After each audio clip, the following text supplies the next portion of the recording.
hopefully. Jesus. Well, Rocco turned here, ladies and gentlemen, and things have been cray. Apparently, our wizard and our rogue were down in the library, and they got fucked up by shadows. Don't know what the fuck's going on. Nearly died. Apparently, there was thunder waves and all kinds of crazy shit happening down there. Don't know what was the big deal. The rest of us were up having lunch in the cafeteria. Well, in any case, after they survived and came back and told us that the book was tampered with, we decided that we'd have to do more research and look into this necromancer. Because, that's probably the most likely culprit sending death shadows after us. So the party split up and talked to the dean about it, and we split the party up to go do some research. I went with Cosette, and the pair of us went to find this nerdy kid who was really nervous and freaked out about seeing a monster. We were able to charm our way in there and speak to him, and I was able to hand out some pamphlets around the city while we were doing it. But afterwards, we discovered there's a horrible, demonic, Frankenstein creature we're dealing with. But, in any case, the others then also went over to talk to what the fuck was it? Yeah, there was the 3 things we had to talk. There was someone who wanted a meeting with the dean they had to talk to and talked about seeing stick people disappear. Also suspicious as fuck, because apparently the necromancer teacher makes those. And lastly, we had to speak to What was the 3rd one? Gel planter. Oh. Gel planter. She had something important to discuss with the dean. Oh, yeah. Jill Planner had something to discuss with the dean. Which I can't remember. It was something. I'm sure it'll come back to me later.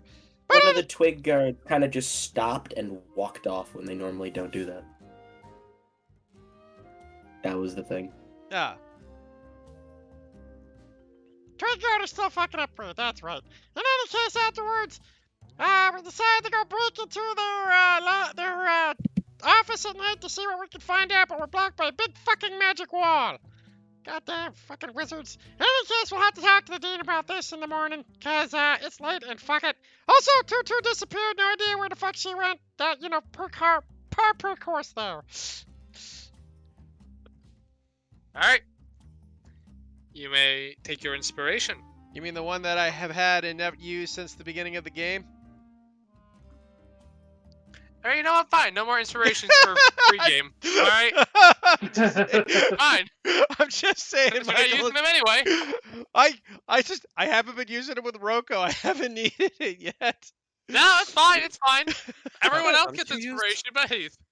Can't you use inspiration to heal, or was that a 40k mechanic? That was a 40k I think mechanic. it's 40K. Ah, fuck. You can only reroll 20s with inspiration in D&D. Damn it. But anyway, yep. You all awake the next dawn. And as you guys are pulling yourselves out of bed, getting ready, getting dressed, there's a knock on your door. Who is it? Alright, go get it, please. Unseen servant, go get it, please. I use a spell slot. Thank Alright. you.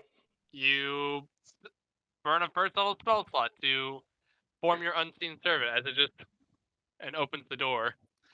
Standing on the other side, you can see what seems to be your humble librarian. I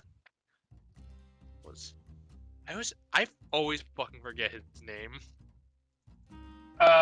Turns? No. Something seed, I can't remember. No, that's the necromancer's. Oh, shit, yeah. Necromancer teacher. It was Swiftgale. There we go.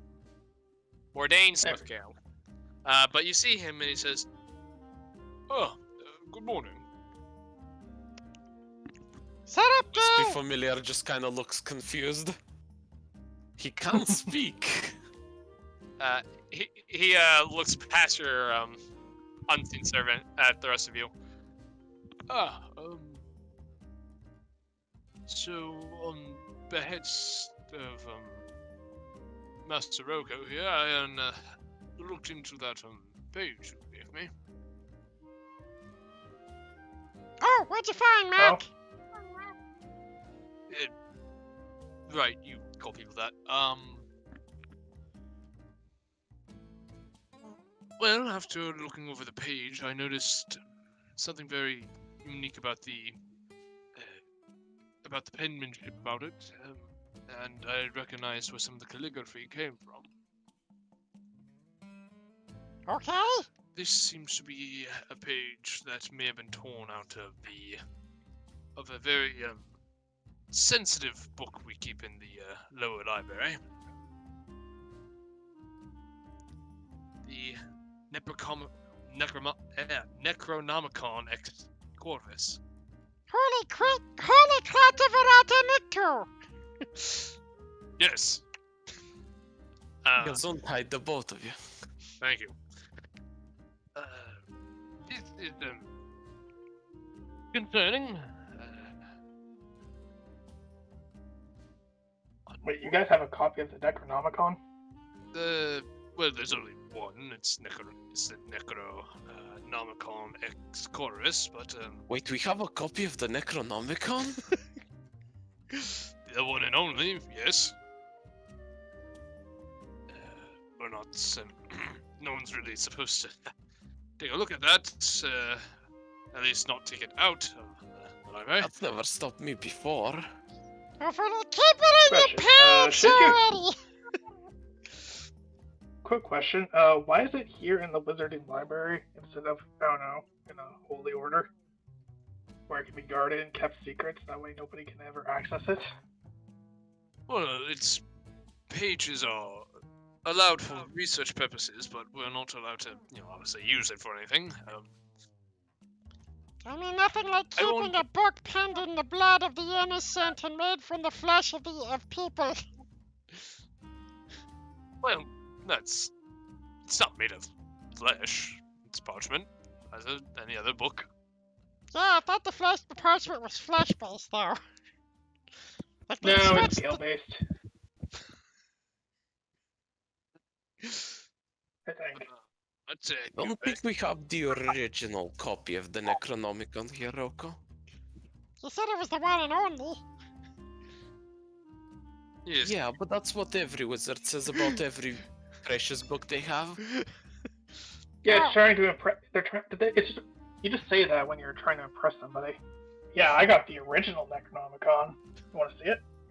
I was coming here to, let you all know about this thing that you were very concerned about, but if you're not taking this seriously, I can go. We get on tangents. What were you saying, sir? Especially early in the morning.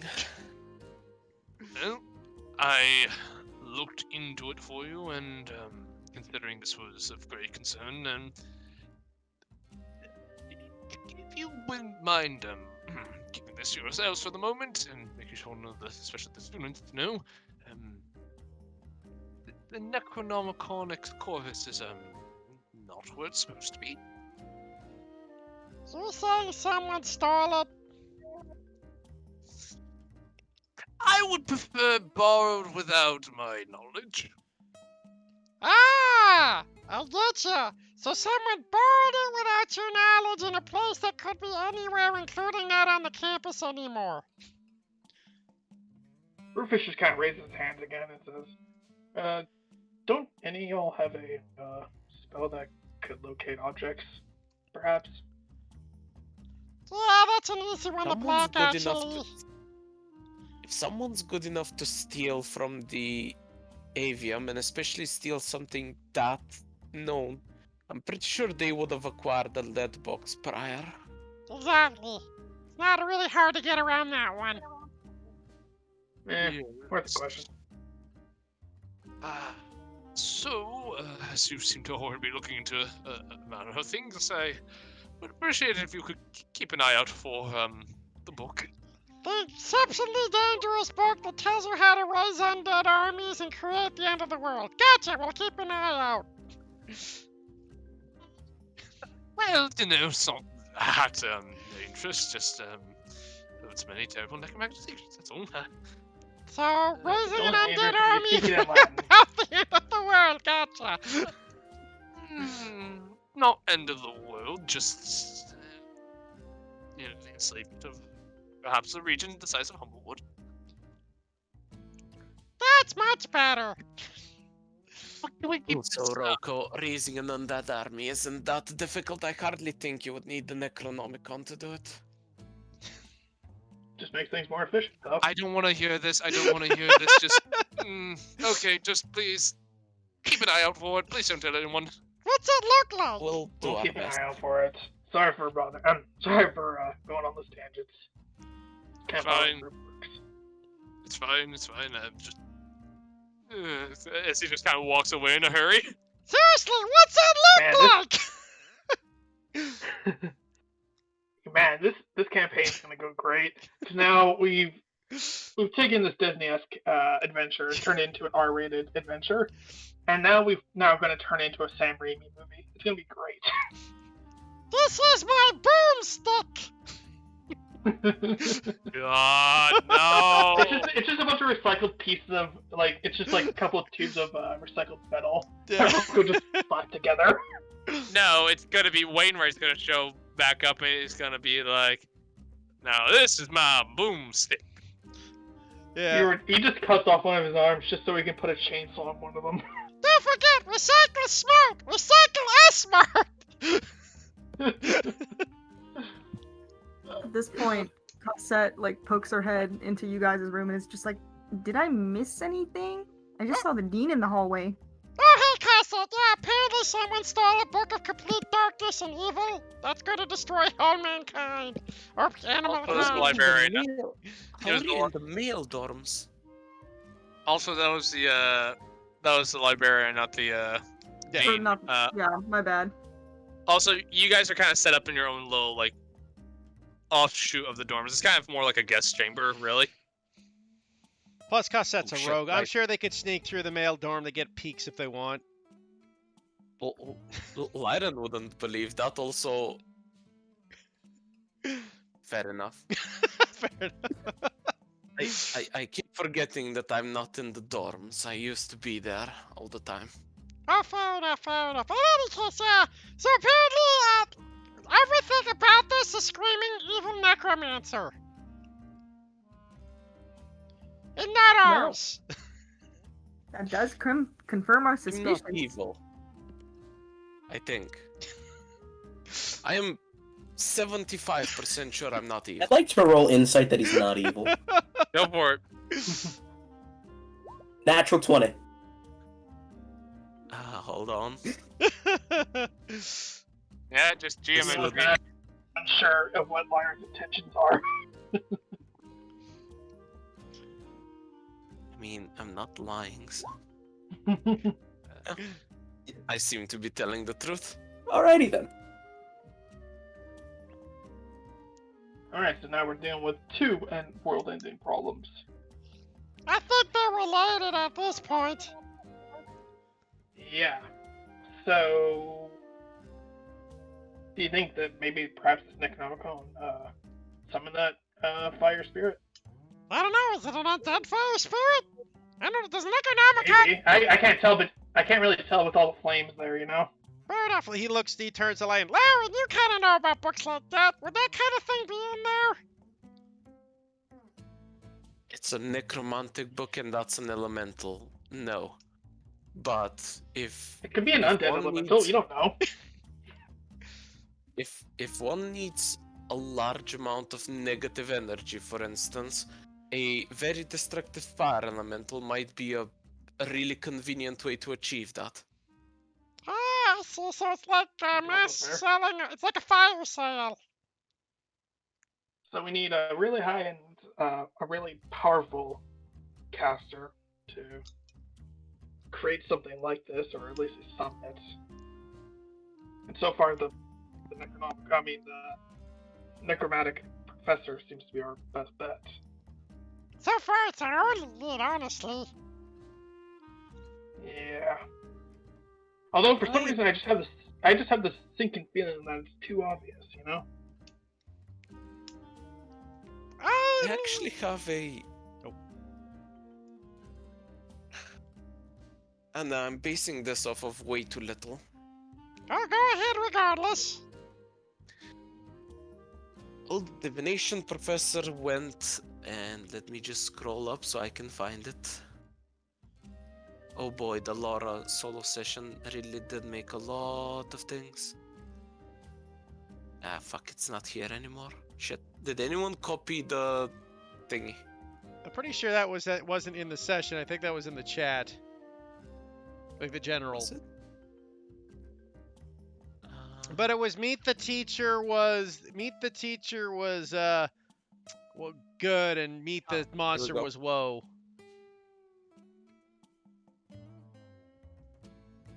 A black heart lies amongst the white and grey. We do have someone with a white and grey coloration. Who's that? Administrative person. Oh, Are If you- you talking about this person? Yes. I'd call that more brown and white.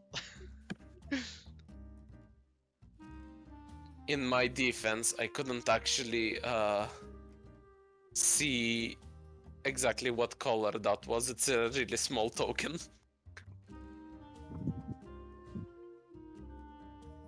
Which one's the necromancer's pick? Is the blue one, right? No, which one's the necromancer again? You see, that looks more white and gray. It's more red and gray to me. I mean, It's only more with the red and gray. eyeliner. I think that's a dye, honestly.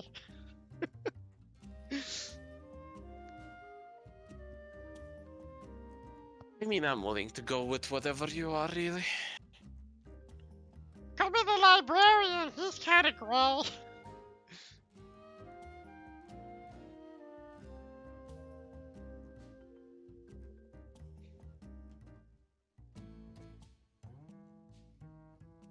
Okay, so, what's the plan for today? We talk to everyone. We We got were going to ask the dean for permission to the staff quarters. Right. Yeah. Right, because we couldn't access via the wall. so we just have an empty day then. Well, we gotta talk to the dean first, and then we probably should do some more research, and eventually someone should probably find Tutu. Yeah, Tutu always seems to find us. Yeah, where the heck is she? She didn't even come into the dorm last night. Huh. I just have a theory that Tutu is just the type of person that just pops in and out of reality, just at random, to have their Something own like little that. adventure somewhere else. I just had the really funny image of Tutu running around in like a schoolgirl outfit, just going to class frantically. A piece You're of not toast too in her far off. mouth. You're not too far off, Pete. So, Okay, well. To the What was dean then. Were you saying something, Claire? Just with a piece of toast in her mouth. Like an anime girl. Sweat then. drops. Wait, what do you mean like an anime Oh, girl? my power point turned it back on. That's nice. Huzzah! Yay! Hold on, I'm gonna disconnect for a little bit because my phone is. I probably used up 50% of my data just by doing this alone. Alright, let's take like a 5-minute break. I'll be back so, on in a minute. Yeah, let's take a 5-minute break so Andy can switch. Okay, cool. So, Yeah. Thank you. You never seen that image? I can think of like several anime schoolgirl scenes where they do that exact image, or the student is running with toast in their mouth. It should be school student in Japan. Like that's a very common anime trope. Yeah, it's a I don't watch that much of that kind of anime.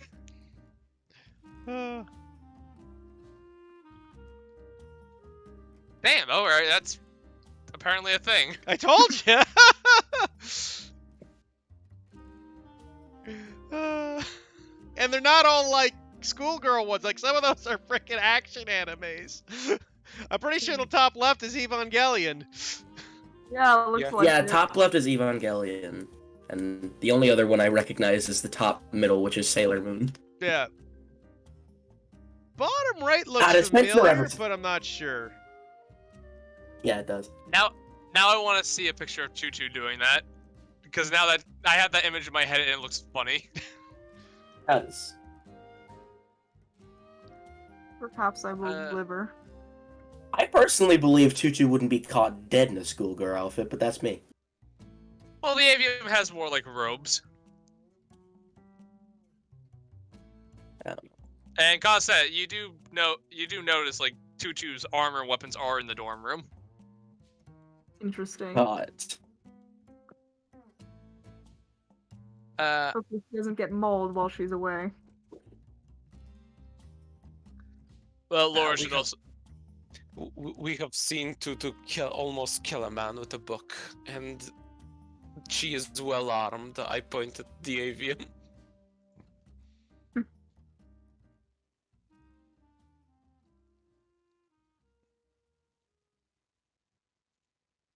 Well, in any case, eventually we'll work all this out.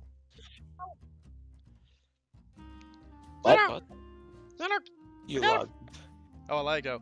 we'll have to eventually work all this out and figure out what to do with our, So I'm gonna stop screen sharing. It's probably lagging me a bit. Oh, let's stop streaming. we'll have to figure this all out and move forward here as soon as we figure out where the enemy, how to take care of the, necromancers and all that. That's what, everybody just fears, like, you see, maybe where we go, things just get worse. I am back. Sorry about that. Hey! Hey, I don't sound worse than I. It's great, isn't it? Yeah. I can present to you, Roku, a long shot. What's up? If you wish. I'm listening. So, a while back, I found the Necromancer's Tome. I couldn't decipher any of it, but some of it revolved around a creature known as a Cobblefright. Okay. If someone owns the Necronomicon, I am willing to bet good money that they at the very least know of what that is. What is it?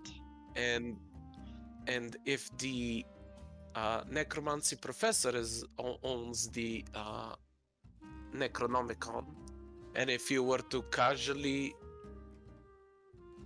insinuate that that is your suspicion, you might be able to get at the very least a reaction. So you want me to insinuate that the necromancer necromancer teacher has the book? And that might get a reaction out of her. Yes.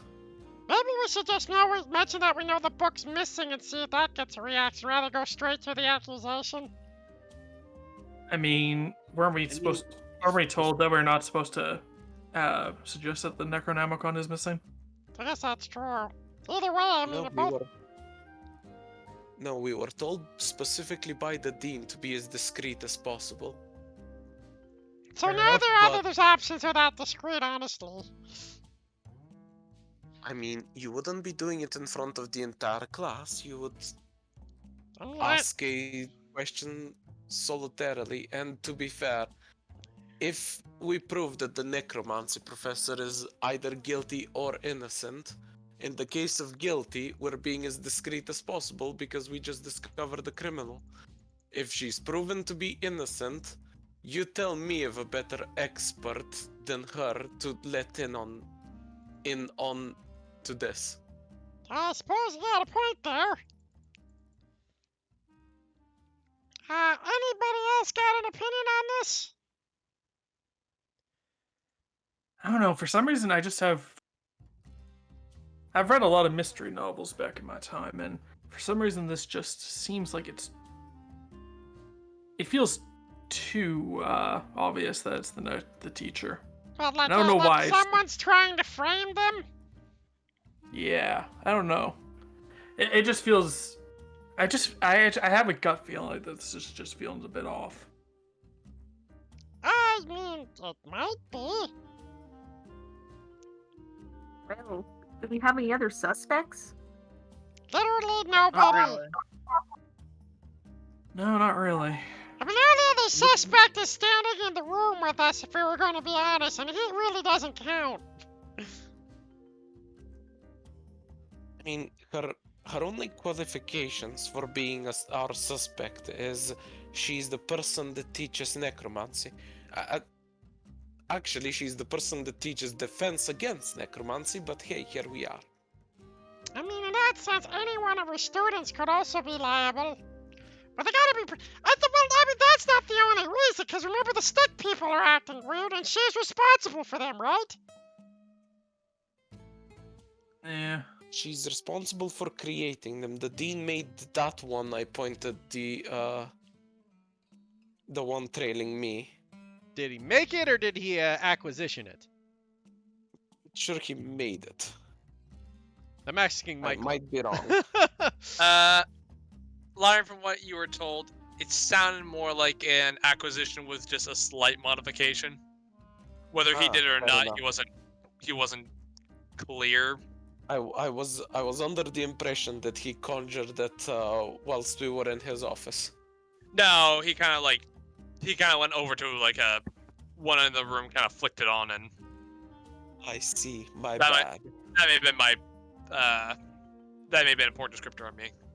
Either case, it does bring us back to, yes, she's still the one primarily making the things. How easy are those to actually control? Like in terms of Like in What- terms of if Lyran wanted to subsume control of one of them, how difficult would that project be? make an Arcana check.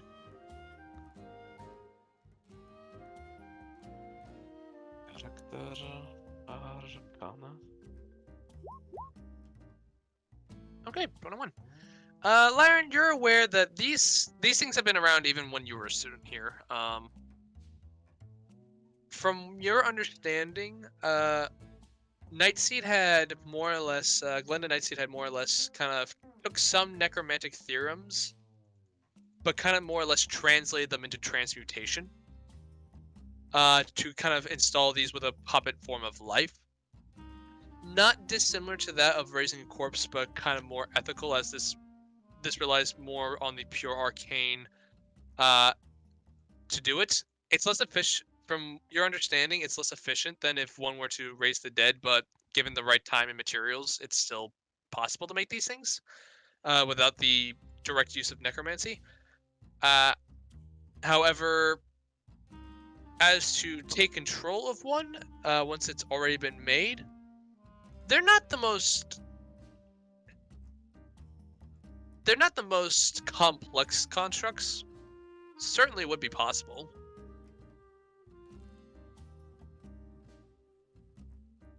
Okay. And a group of them. And my other question is, do they actually have a defense against precisely this?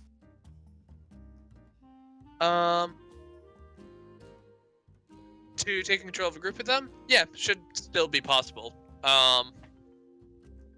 It's more so just a time investment rather than a magical power investment, because it's more or less kind of changing the frequency they're on, so to speak.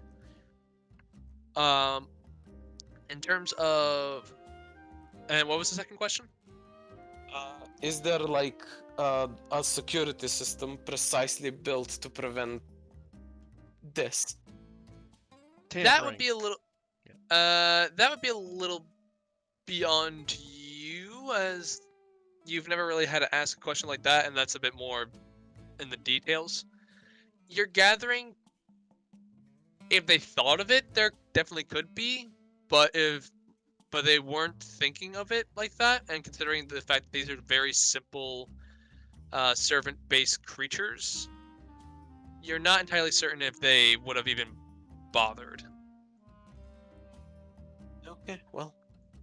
At the very least, Roko, I can rule out that it's most likely not a student.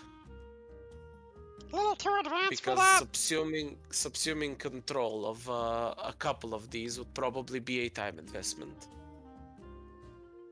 And a half. That's fair, that's fair. So, I mean, that literally leaves us with only one suspect, and we're right back at the necromancy teacher. So, then what's the plan if we're going to move in on the necromancer teacher? What's the plan then? But we wanted to sneak into Gonna her break office to into see her if we could office. find any bloody evidence.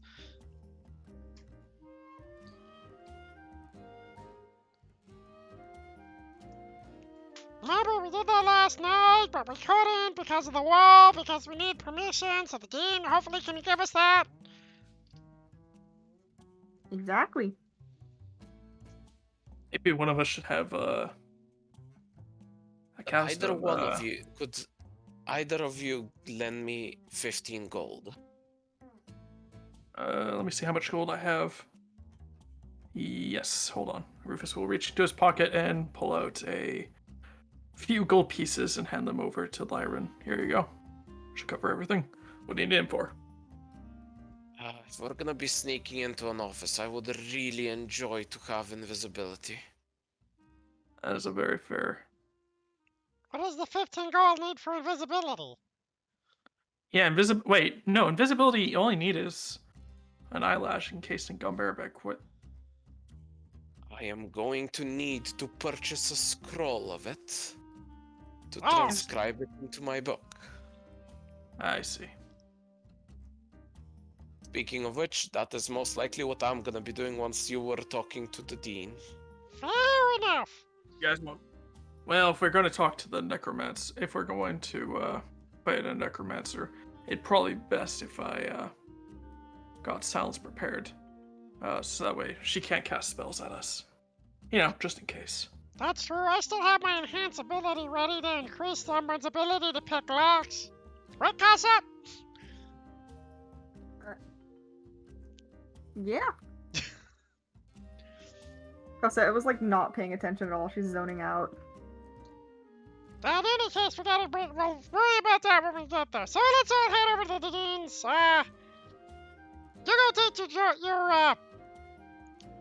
scroll, Lyran, and we'll meet you back here, okay? I nod. Okay, guys, let's head up to Alrighty. the dean's. Alright. Alright, we'll start off with you, Jordan, because it sounds like yours is going to be the quicker of the two trips. What are you specifically looking for? A scroll and or tome that contains the invisibility spell. Alright, let me see here. You're specifically looking for the scroll. That might be a bit costly. I said scroll or tome. I am not picky. Fair.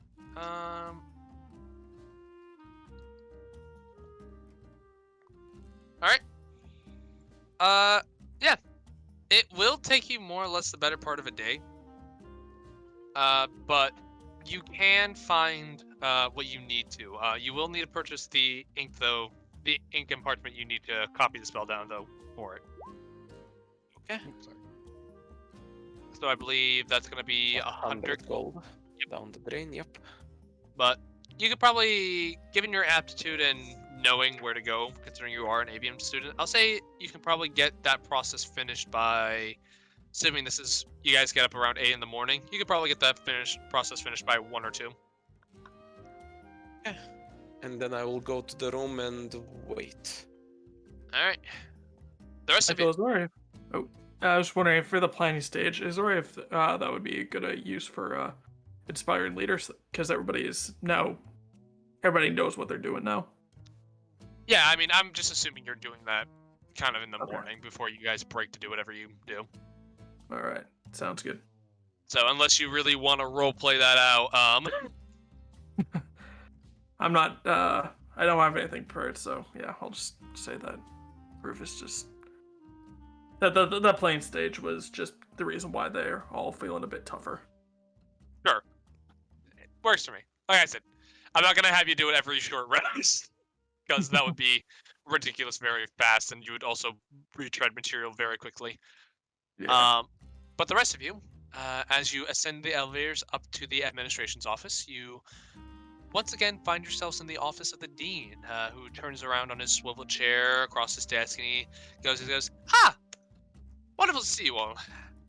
Is your research going well? Have you found anything about the task I asked you to look into? Anything at all?"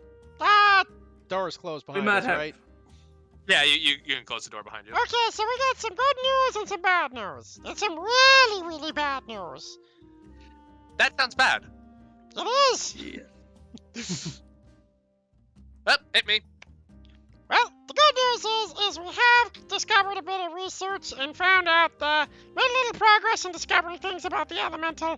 And we've also discovered that we have a suspect for the possibility of what's going on. Suspect, you say? So you have reason to believe that it's not simply the school's ancient arcane defenses acting up?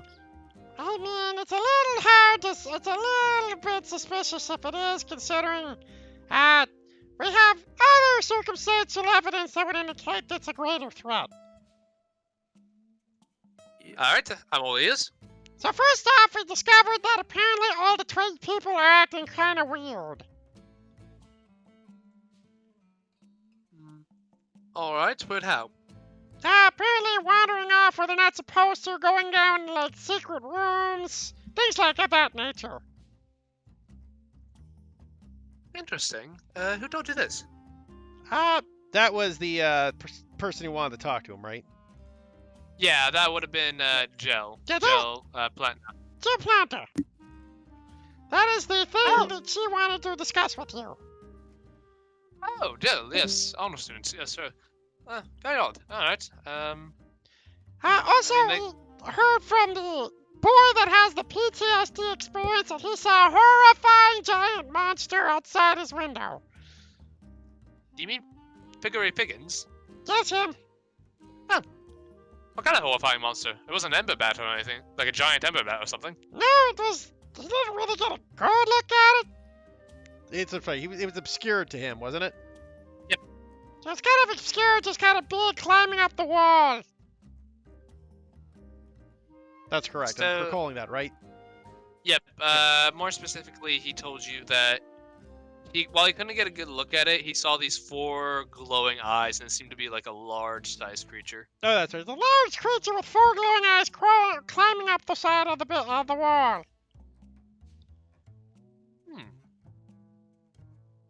Interesting. And the third and far more terrifying fact is someone stole the Necronomicon.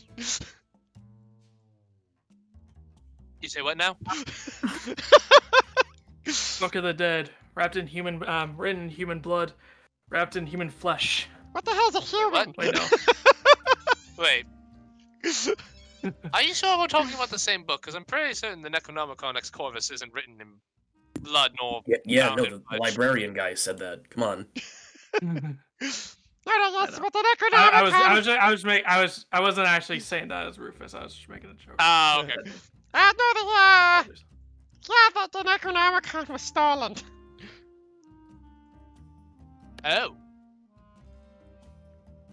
What? Yes, so that is book of it. the. Well, we tried to ask if they had located object, but apparently nothing has come up yet. So Also, your professor Well, of Potent said we're still that... trying to figure out where that is as well. Yeah. And we're starting to worry that the 2 items are starting to link. Gotta see this, like.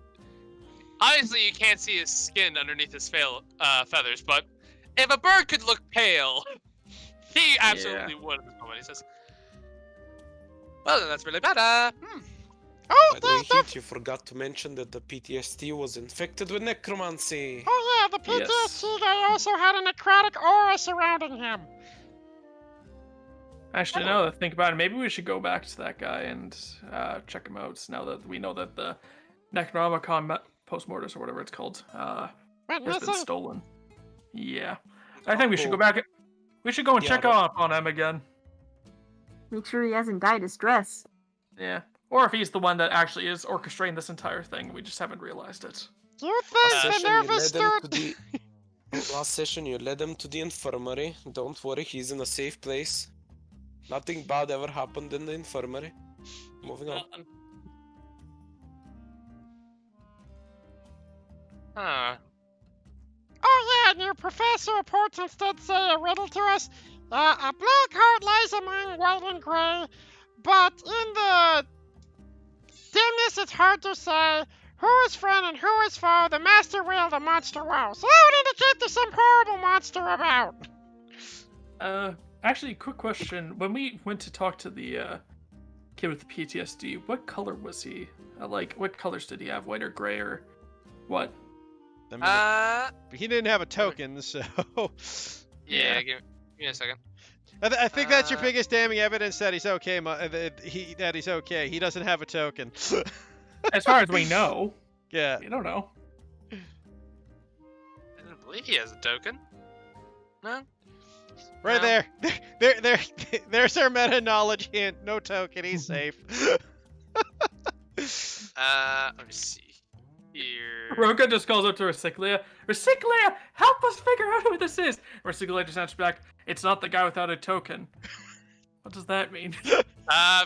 He was pale and kind of weak looking. Yeah. He was pale and weak looking. Also, you know what? Honestly, straight up Rufus, victim shaming, man. Victim shaming. Hey man, you don't know. It could have. Some of the stuff that he could have read off from the Necronomicon could have backfired on him. Just saying. Oh, And he hit him instead. He was asking for it, right? That's not what I'm implying at all. But you never know you never know that it could happen. I'm just saying. So, back on topic. Yeah, so, Yes, sir. Oh, sorry. Oh, continue. I'm sorry. it's just, we're also dealing with that monster. It looks like a monster deal off the riddle, or that warning we got. So it kind of suggests that the guy saw something real scary was real. Well then, huh?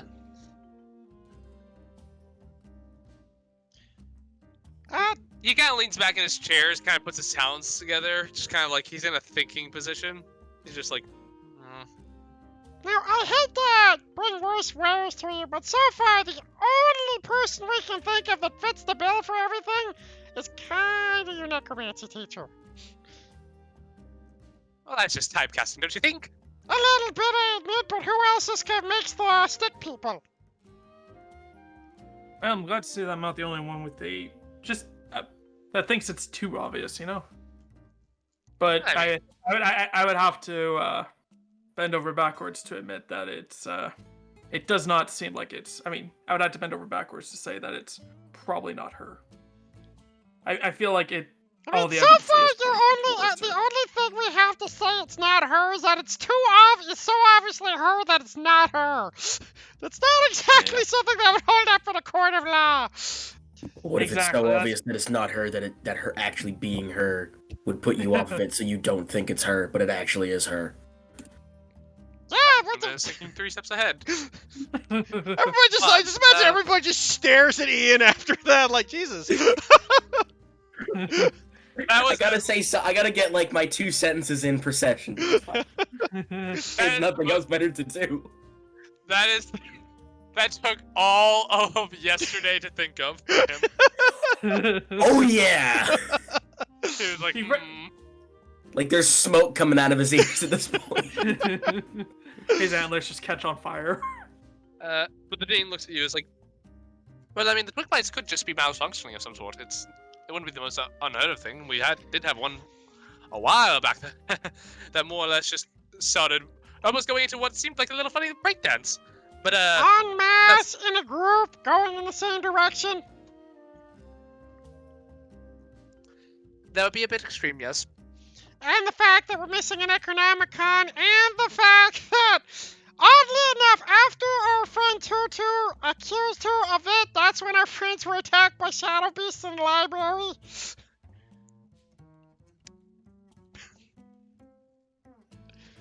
Rufus kind of scratches his chin for a second, like, actually, that's actually not a bad idea. I just have an idea. Maybe one of us could go in disguise as one of the students that keeps wandering around and see where they go. Wouldn't be a bad idea. I mean, At least to see where they're. tagging one of the stick people? Yeah. Well, I mean. Never mind. Yeah, you're right. That's. I mean, honestly, we don't know which stick people are doing it and which ones aren't. How many are stick people are in the school, Dean? A few hundred. Yeah, exactly. That's not going to give us much help. Okay, fair enough. So, I guess we're just sticking with the main suspect then. Yes, I mean, let's see. We want to get... Dean, would you give us the ability to enter the dorms at night so we can kind of sneak poke around a room?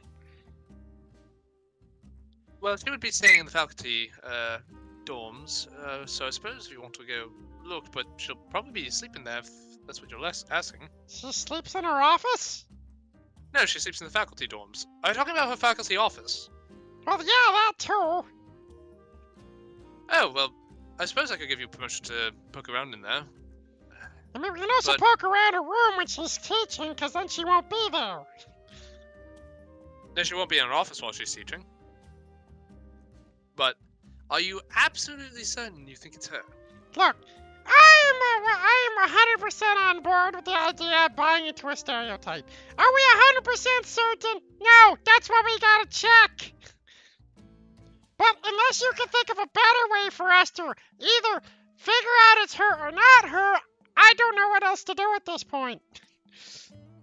I really don't want to suspect one of my own teachers here to be... I mean, I suppose it's possible it's one of her students that is particularly good at this and is just doing all this without her knowledge. Perhaps? I don't... Do you know if the stick people have any sort of, like, coding so we know if they've been tampered with? Well... No... It'd be hard to tell if they're acting on their normal protocols. I mean, if someone was tampering with them, it would give us a certain arcane signature if you would have dissect one and really get into the nuts and bolts of things. But, yeah, that's what we could do over hundreds of them. Yeah,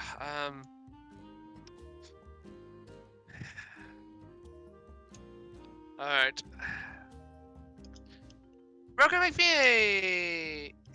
You know what? No, you guys have made a very fair argument. Gonna say, he'll think about it for a minute. It's like, alright.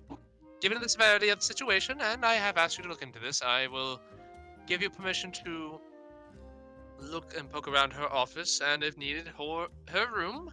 I expect you to be respectful of her things, assuming that she is not guilty unless given evidence to the more evidence to the contrary.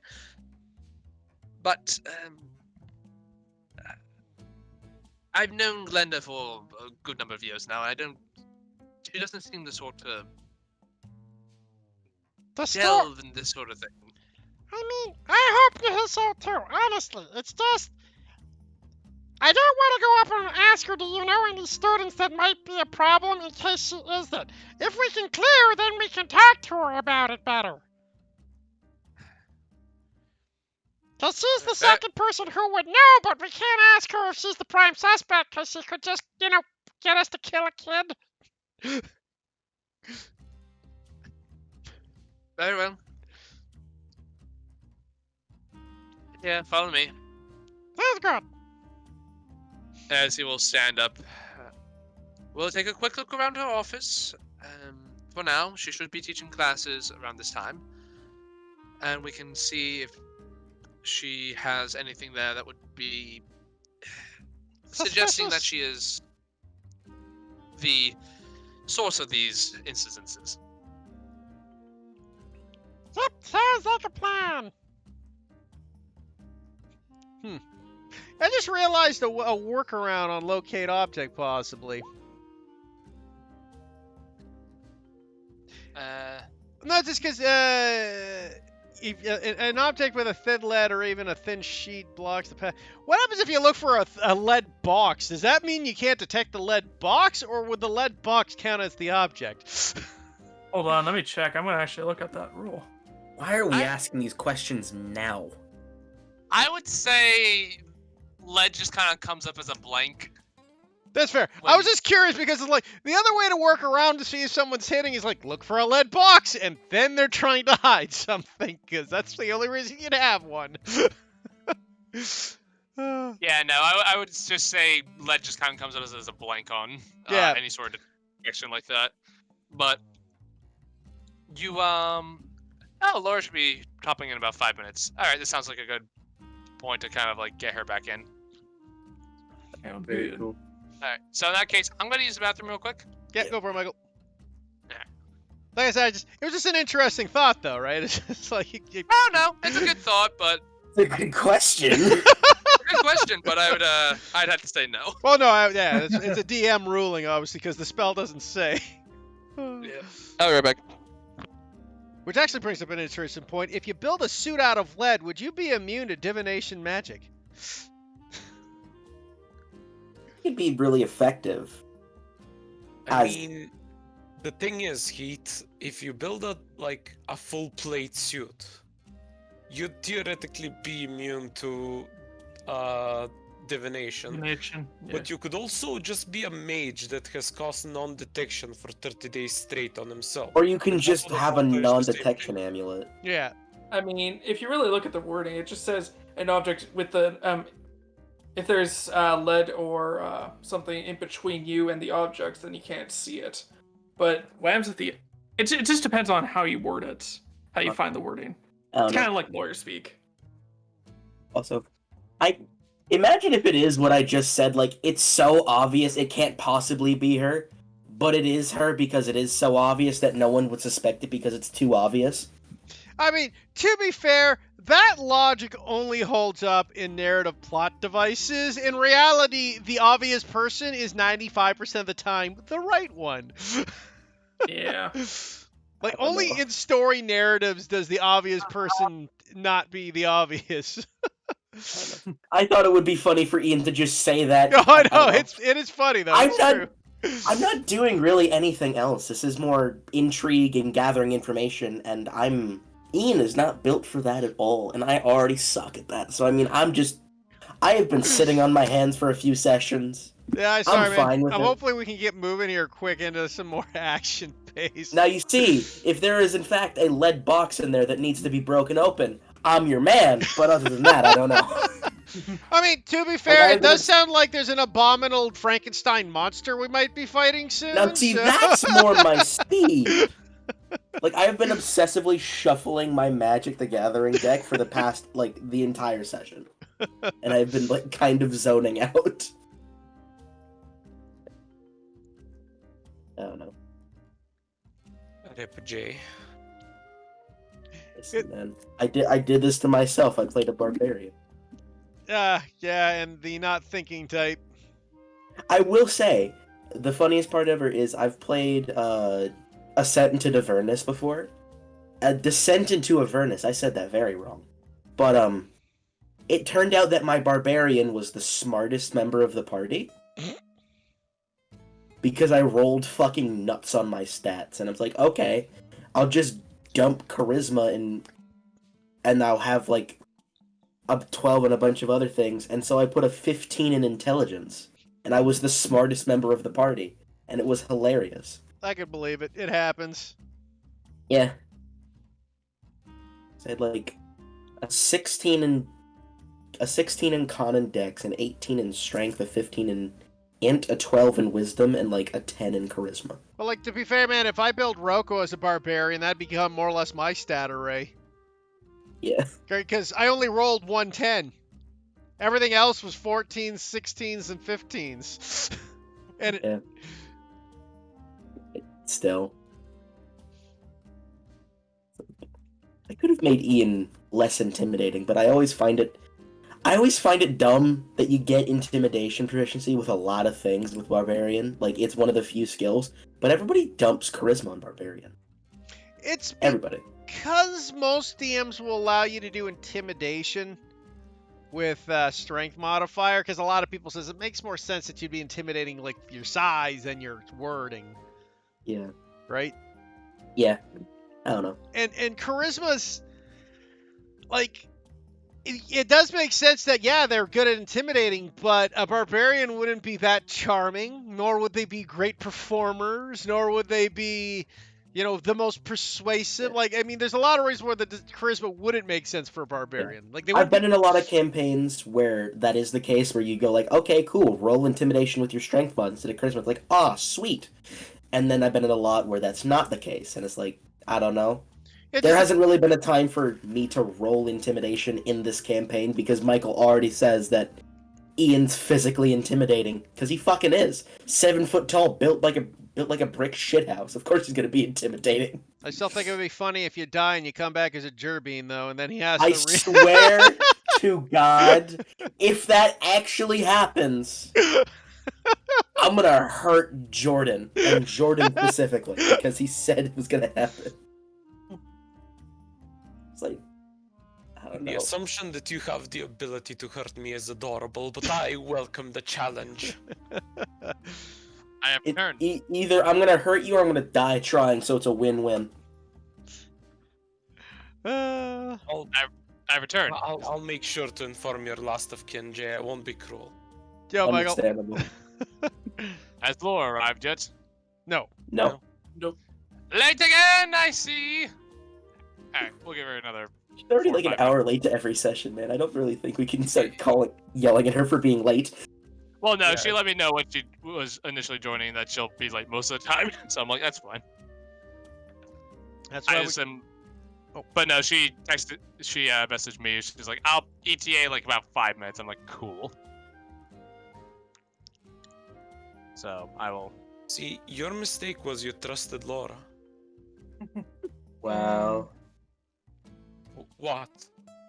Alright, well, I'm gonna get some water then. I'll be right back. Okay. And then we'll give her another 3 minutes, see if she pops in, and then we'll move on. Okay. Sounds good. I mean, I love the fact, though, that now I have create and destroy water in my freaking spell list 24/7 now, when we'll probably not need it again for the rest of the campaign. Just because of all the times, it's like, wow, you know what spell been really useful while our house is burning down? Create and destroy water. Like, it never comes up. I mean, it's Never come up comes like up. 4 times in this game, though, because we're dealing with the fucking fire bush, right? I'm just gonna keep that ready It's like now. the only time I've ever seen the spell come up, other than that one time that someone did create and destroy water in someone's throat because they could see it because their mouth was open. And the DM let it happen, and he drowned him from the inside out, which was funny, but still. What did Ian say? I'm talking about how create and destroy water never comes up, and this is the only campaign where it's happened, other than that one time I saw one of my friends do create water in the back of someone's throat because their mouth was open. Yeah, I won't let someone do that. You wouldn't, or you would? Wouldn't. Damn, you're no fun. I'm not gonna let you drown someone in the middle of the desert. Would you let me waterboard someone? Potentially, depending on the circumstances. Very well. At least I know it's an option. Hey, Laura. Ah! Yeah, I wasn't allowed to borderline practice necromancy. Do you think you'll be allowed to waterboard people? I mean, I did get talked out of it in another campaign. So, Laura, just to catch you up on what's happened. Everyone's been discussing what they want to do. And then the librarian, Swiftgale, came over and was like, hey, don't want to alarm you, and could you keep this on the low, but, yeah, the Necronomicon Ex Corvus, that page you found was from it, and it's also gone missing from my library. If you can keep an eye out on that for me, that'd be swell. And, keep it on the low, and they said sure, and then immediately went to the dean. Alright. Nice. I mean, Also, thank you, Andy. the dean needs to know You're these welcome. things. Yeah, you can't just go. You can't walk up to a person and just go, hey, can you keep this down to the low, but I have killed 23 people. And then when the person immediately goes to the police, you can't just go, hey, why you betray me like that? I told you to keep it on the low. Fair. Valid. But As you I guys are speak from personal experience. I mean, he has met our group, so he really should have seen this coming, to be honest. But as you guys are walking along, with the dean leading you all, you start heading towards the offices. It is at that point, in between the dean's office and Nightseed's office, that you see a familiar-looking Jabeen walk up to you. Laura, would you like to please explain to them what you look like right now? Stu is in full student uniform. No sign of armor or weapons. Cosette would know that they're still in the dorm. Stu just goes up and goes, "Hey." I know this Class. student. Tutu, what the hell are you doing? I lived the real college experience, you know. Why? What you been studying? Oh, Tutu is going to pull out a potion that is greenish, a palish green, and hands it to Lyran and goes, "I don't know what this is, but I made this in class. Can you tell me if it does anything?" So it's more. It's actually more of a light Tell pink. you what it fucking is. It's a biohazard. Tutu, We hand just that to me, we just please, turned the label and it Tutu. just says Mountain Dew Green. Or it's more of a light pink at this point. Okay, it's a light pink now, excuse me. Could you pass that to me, please? Very carefully, please. Yes, just I don't wanna carefully. Not if you're gonna destroy it. I'm not gonna destroy it, I just want to know what it is. Tutu will pass it over. I will cast the Identify. You have that? That's right. You're a knowledge cleric. Yeah, they Yep. have it Yep. 24/7 prepared, and I have the pearl because we had that whole talk. Remember? Yeah. All right. I'm assuming you take the action, not the 10 minutes. Yeah, it's a level 1 spell. I'll take it for today. All right, Heath. I'll hold on. Give me a second. Meet me down in the room of bad tidings, please. Oh no. I have a feeling you're gonna tell everyone anyway, but just in case you want to have fun with this, this is a love potion. I gotta make a check. Be sure to DM it. I am GMing it. I gotta make myself. I'm gonna give myself disadvantage on this. This is the shit Roko loves. Let's go. Ah, I mean, I you know. can give yourself super disadvantage. I know. I figured he'll hold on to it for the time being, but if it becomes relevant. All right. Be back in general. Welcome back. Yes. Okay. Well, that's something. What is it? Well, Roko rubs his chin. the hell you asked? Apparently, Tutu created a roofie. What?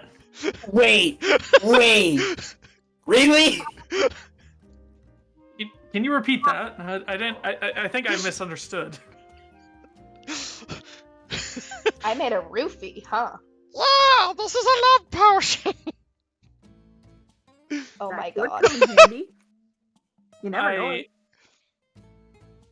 You know what? We I'm could very- use this on the necromancer teacher if things get really I'm bad. both extremely surprised and not fucking surprised at all. I had to make a wisdom check to see whether Roko would keep this to himself to fuck with someone at some time. Oh my god. Very sad you didn't fail. I am too. I am I am both very concerned, but also very impressed. I want you to know, if you didn't identify it, I was gonna have Ian chug it. Oh God. Oh no. That would have been hilarious. I am gonna just put this in the bag for safekeeping. I was really hoping someone would drink that mid-fight. Oh God. That would have been amazing. Yeah. By the way, Laura rolled well on a intelligence check, surprisingly. And I then rolled a d4 on a table I made. So, Someone- So you really are living the college life with roofies and everything, aren't you, Tutu? Yeah. I even put fire salts in someone's underwear. It was pretty neat. Wait, you did what Hear now? that. As the dean just looks down at you. Dean standing right. I think Tutu's about to get expelled, guys. I did not She realize wasn't the a dean was student right here there. in the first place. but- I look at him and go, "Wait, who are you?" Anyway, Ian is going I would to. address this at this current moment, but we have more important things to worry about. Indeed. Ian's just gonna go anyway, and then just pick up Tutu and hold her under his arm and keep walking. God. Tutu will sigh, but resign herself to this fate. Okay, guys. You don't have a choice. Don't worry, we're gonna go. We're about to go invest the necromancer teacher, Tutu, just to catch you up on things. Oh, neat. Mm, You want to go and pick up your gear first? probably. What is it? So you I think's take it we're gonna heading down happen to the between dorms then first. Yeah, here and probably the for the professor's best. office? That way we could also cast some rituals beforehand. What was that, Cosset? What is it you think's gonna happen between here and the professor's office? Well, you never know, but always good to be prepared. Could cast like a detect magic or something. I mean, at least have a weapon on ya. Here, Tutu, I'll hand you my dagger. We should be safe. Tutu will take the dagger. Okay, let's get going, guys.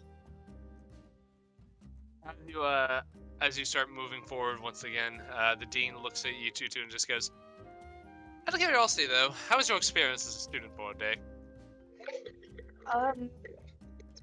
It was pretty good, but your teacher should probably be a little more aware, because I know I had not a drop of magic in me, and I was able to grift your divination teacher real hardcore. So that's not a good sign. He just puts a talon up to his face and just goes,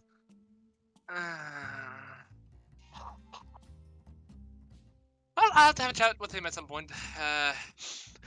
Sorry, Michael. You all are giving me a long list of things I need to get done.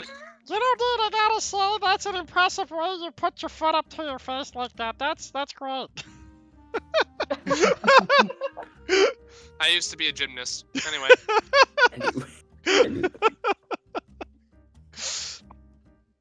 So y'all head off to the teacher's office. The wall that you had seen before is not there anymore, as is now the day, and there are people about. As you and the dean walked up to Professor Nightseed's office, you can see him pull a key out of his robes. And strangely enough, there's no lock on this door, but he pushes the key towards the door, and one kind of forms in the wood, and he twists it and turns, and you hear a click as the door kind of opens. I guess that would have been a lot kind of hard to pick. Well, we try to make sure that our students can't cheat on their exams here. You know, academic honesty is very important to us. Oh, fair enough, fair enough. Yes. Now, alright, feel free to take a look around. Like I said, please don't mess up her office or anything like that, and please do not steal anything. She's already just rifling through the books and papers on her desk. So we got some investigation checks to take. I take it. Yep. Who would like to make an investigation check? Oh well, first off, what's your investigation, Cosette? Because I know you're the highest int with me, because Lyron's not with us. It's a 3. Okay, I can make my. Are you proficient or not proficient? Not proficient. Okay, then I can be proficient to help you, but that would just one roll, Michael, or for one person, or can 2 people roll? Let 2 of you roll if you want. Okay, I can give a bardic inspiration to Cosset if you want. Then I'll guidance I'll take a myself, and we should be okay. Alright, Alright. plus that you get a bardic inspiration. And Extra D4. Extra D4. Again, I don't Extra think I D6. need it. Oh yeah, Decent. 21. Yeah, it's pretty good. Eh. Do 15. Alright. Roko. So, for what you all see as you enter into the office, it's a round building with windows to one side of it, towards the back of it. You see what looks to be bookshelves displayed across the office here and there. There is a large desk in the middle of the room with 2 chairs in front of it. The desk seems to have all mattering of sort of parchments. Some of them seem to be half written, just others seem to be like a stack of papers. You're guessing students' papers that still have yet to be graded. You see what looks to be a small little cabinet that seems to have a selection of snacks in it, as you know, teachers get hungry every once in a while. Along with a couple of bottles of what seem to be water and, surprisingly, taking a sniff, juice. More specifically, apple juice. Cosette will take a sip. It is pretty damn good apple juice. Nice. Uh, Free apple juice. There is another door on the other side of the room, to which Tutu and Rufus you saw earlier, but didn't have a chance to really go poking around in. Opening the door, you see what seems to be a smaller room with a couple of different materials and components lying on shelves. And in the middle of the room, you see this large sort of like stone counter that's kind of like the block that's in the middle of the room. Poking around, Roko, you're not finding anything really suspicious. You're poking around, you're finding like papers that need to be written. You see sort of text lined with like necromantic theorem, along with a lot of books on transmutation. As you do know, tends to be this teacher's specialty. However, Cosette, with a sharper eye, lining one of, behind one of the bookshelves, you see like, not behind, but on the side of one of the bookshelves, you see kind of what seems to be this sort of like loose panel. And you're like, that's odd. And when you kind of like pry it open a little bit, it seems kind of easy to bend out of place. And as you reach in, you pull something out. You more or less pull out this tome, this black leather tome with this sort of silver corner bindings and a lock on it, keeping the book closed. The pages look worn and ancient, and there seems to be this Corvium like metal skull decoration over the front of it. Well, that's not suspicious as all fuck. Is Well, if this doesn't look incriminating. that the Necronomicon? Sure doesn't look like a diary. I mean, You she's a don't know her necromancy tastes. teacher. That could be a diary, honestly. I'll just She never grew Looks like out of that something I'd moody write into a teen diary. phase. Hey, my diary has an engraved picture of a stylized spider on it, so you can't really judge. Oh. Well, can we open it and find out? Well, does it got a title Hey. page? Looking in it, there's no title page. However, you say it was locked? there is a lock on it, but it removes without issue. It's Oh. unlocked, it seems. I thought it was locked. Like, oh, No, like More like you a- can't lock it. There is a binding lock on it, but it doesn't seem to actually be locked. And this is where we have to kill Cosette as they read the Necronomicon and become possessed in an evil creature. oh, trust me, that will be no issue to kill Cosette. But can you kill Cosette before Cosette kills you? Yes. No. Uh, Sorry, shutting up. Cosette, Roko, looking through this thing, make me an Arcana check. Oh, goody. Okey dokey. Guidance?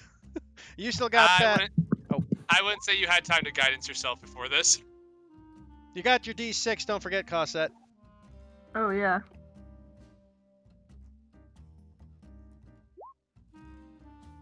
Alright, 16? 16, alright. So both of you, looking through this, Broco, you have a lot of general knowledge, and Costa, as a practitioner of the arcane, as an arcane trickster, both of you recognize that this seems to be some sort of necromancy and very detailed, advanced, and kind of scary looking. The dean's in the office with us, right?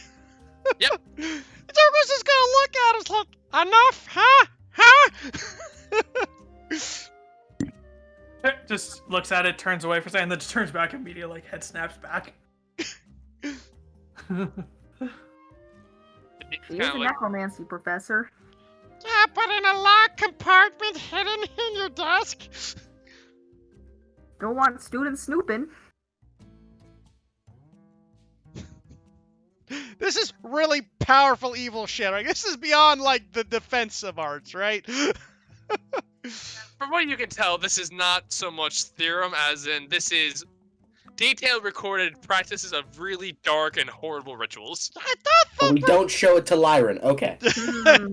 What, Lyran's missing out?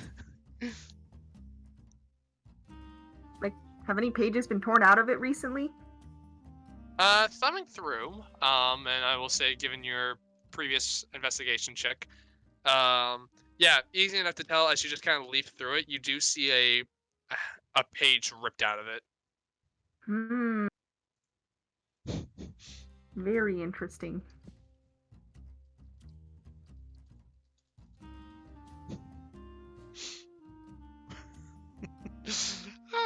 So that's how we know it's the Necronomicon.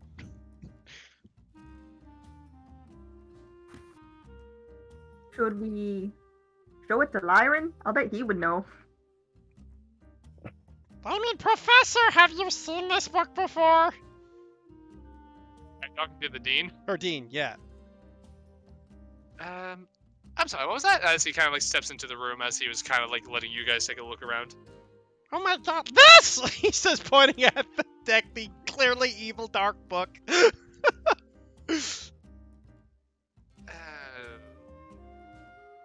So that's This is the Necronomicon, isn't it? If I said no, would you believe me? No, probably not. Yeah, that would be it. probably Yeah. would believe if he wasn't dripping blood. All right, well, gonna go ahead and talk to the butch guard. That's unfortunate. Hold on. Before we do anything, just because she does have the Necronomicon does not mean she is the Culprit, you think someone broke into her room, created a secret panel, and put it in there in case we would break No. into her room, open up the secret panel, and find it? No, I'm saying that just because she has the Necronomicon does not mean she is also incriminated for the fire elemental. Yeah, Just saying. that's true, but it's still a crime. Yeah, no, I agreed. I totally agree on that. But I just want to state that. So what is the plan then? We try to like coax her out of her to see if she's.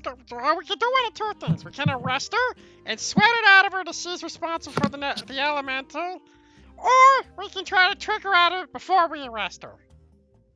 I'd say we still arrest her, obviously, especially for carrying a book like this and not reporting it to be studied.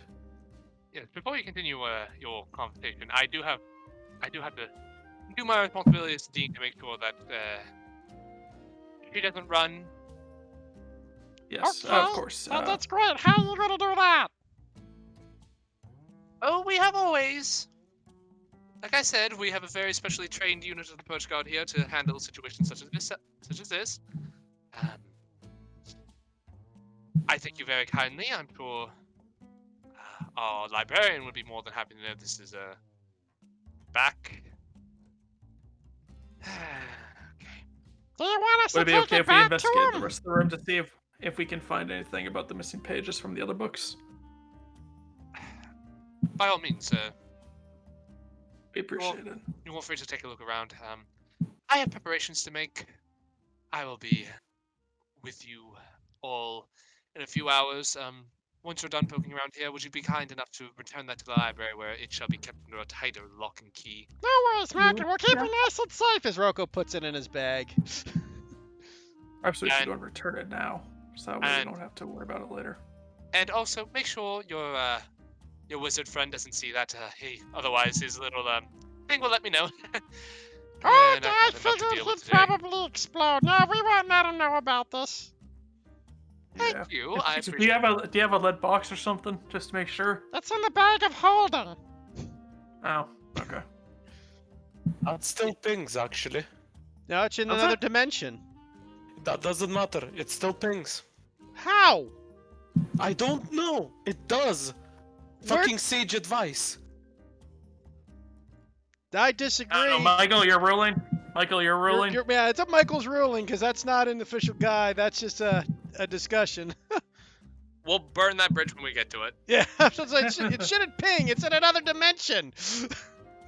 But anyway, But I looked it up. Sage advice. Jeremy Crawford apparently went the only way to stop divination is a lead box. The only way in all caps. Is in a what? Interesting. Is in a lead Well, you box. see, there's this simple thing called "fuck Jeremy Crawford." This is my campaign. That Yeah. Michael could just say. Yeah, It also 'Cause that makes no makes sense because it's got that makes zero sense. locate object. You have to be within range of the thing, and if it's another plane of existence, it's definitely outside of the 100-foot range. burn that bridge when we get to it. Yeah. But anyway, I'm pretty sure the reasoning behind it is locate object is like a seeking missile, and the only thing that stops said missile is lead, and In any case, it can essentially go inside your bag of holding. Moving on. yeah. So, the dean looks at you all and says, "Now, if you'll excuse me, I have something I need to go take care of." As you can see him kind of, as he starts walking out, you see his hands move in the air as he says, as he kind of whispers to himself, "We have a code black. I'm gonna be right up there to explain everything." As he just kind of walks hurriedly out of the room and into the halls. Okay, guys, we got a few bits here to see if we can find anything else about these missing pages. Yeah, well, she's already incriminated for one thing. Let's see if we can incriminate for others. Well, first things first. Where was the little place where she had the book? It was on a book, kind of in a panel behind the bookshelf. Like, it wasn't like a secret panel, so to speak. It was just kind of more like one that was. Out That of was kind of curiosity, full was of- the panel lead lined? No. She's a really bad thief. Ha! I would like to place a rubber duck where the book was and leave it at that. You know, guys, actually, I'm starting to You're think free to maybe do she that. was innocent. Hmm. If only because any schmuck with the locate object would have found it. You In think a maybe she's city being full of trained? wizards. I mean, it just feels too easy, doesn't it? I That don't know. does, well, I mean, the fact that if it was lead lined, I'd say different, but that's a little too. It's a bit suspicious. Did someone want to go tell the dean this quick? Cause we should have probably looked at that earlier. Well, Well, I'd say there- let her be taken in, because it's not like they're gonna kill her. Hmm. They'll take her in, they'll question her and see what's going on. Get her side of the story. Maybe we should look at which students she's been failing. Yeah, that's also not a bad idea. Maybe I'm gonna go and look into her desk and see if I can pull up her student list or something. Investigation check. Alright. 13. Yeah, you see kind of a list of her students for her various classes. You see Necromantic Theorem 101 and 102. You see Advanced Transmutation, which seems kind of more along the lines of a 300 and 302 course. You also see what seems to be a specialty course on the defense against necromancy, which seems to be a fairly advanced class. Overall, you're looking at a list for all the classes she teaches here. You're looking at a list of maybe about 200 to 250 students. Is there any kind of special notes or anything like that Or any notes on teachers' notes on the students themselves that are of note? Looking through it with a 13, she doesn't seem to keep any like detailed notes of the students themselves. She just seems to have like their coursework, like their what do they get, what are their grades, what are their what have they gotten on certain projects, that sort of thing. And looking through it, you do see like a variety of different grades in the class. Like if you're looking specifically for people who are failing classes, most of them seem to be in like Necromancy 101 and 102, kind of like those beginner courses. Afterwards, to the more advanced courses, though, you see maybe like 1 or 2 people failing in either of those other courses, just because once you get to that level, you're usually know what you're doing enough to the point where you shouldn't be failing. That is a very nice and kind perspective on the bell curve concept that college teachers often are told to use. But anyway. Looking through her notes, she does not. You either pass her class or you fail. There's no bell curve. Okay. It is. Yeah, no. The weak are purged. No. Strong will only survive. What I mean is many college professors are encouraged to fail a certain amount of students, no matter what. Yep. Ooh. That's what a bell curve was partly for. Okay, so this is interesting. So, did you find anything, Rufus? Nothing really. Just it's either a fail or pass. She's either a fail or pass teacher. So I mean, honestly, no in between. This point, well, there are in betweens. It's just if you're looking for, you said you were looking for students who are failing, so I'm assuming like people who would be getting S is what you consider failing. Yeah. But Rocco looks over. Rufus, do you really think a flunking student is capable of this? If they're capable of this, they're probably smart enough to pass the class. Yeah, probably so. They would Oh, have to be powerful enough to recreate these stick people, sneak into the library, steal a book, get into our office with a magic lock, break into it, and slide the book into the desk. We're probably looking for the top student if there's a student. Hold on, Rufus is gonna take out that list of students, trouble students that the dean so helpfully gave Rufus, and he's gonna examine which ones match up with her class and which ones do not. Just to see if there's any parallels. So looking through students, you do see a couple names that are on her, in her classes. You're seeing about between the list of students the dean gave you, given your wide search parameters, and her class, you're probably looking at about, out of the 70 or so you originally had, you got about 10 now. Okay, so that narrows it down quite a bit, at least. All right, Rufus will flip over the page that the professor gave him, and then begins writing those names down instead on the back of the blank sheet. Okay. Yeah, easy enough. You can write those names down there. All right. I'll make sure to keep that in mind for next time. Cause I still have that suspicion, man. I mean, honestly, at this point, I'm starting to think your suspicion might be right, if only because this would have been way too easy if we had locate object. Which again, yeah. School of Magic. Literally every schmuck here probably can get a hold of that spell. Yeah, it's In fact, I am amazed the librarian didn't do that. I mean, if you're smart enough to, it's a big institution, it would take literal hours to walk through every corridor. I mean, if you're smart enough to be purposely using the Necronomicon or create one of those giant fire serpent things, you would be smart enough to at least put a lead barrier between you and your Book of Evil. I mean, if you stole the Book of Evil, I would hope you'd have that much brains anyways. Yeah. Do keep in mind, the walls here are stone, which would definitely help. Oh, okay, yeah, they're the thickness of stone enough to block the spell. I mean, still, anybody that would cast detect magic inside the room would still be able to detect it. Yeah, that would require you to specifically look at them though. I mean, my thought is like because it's like 1,000 feet, you could have like 20 students just walk around the hallway looking for a ping, right? Yeah, no, like fair, but like keep in mind this whole building is like petrified stone. Like it's like Also, do keep another thing in mind.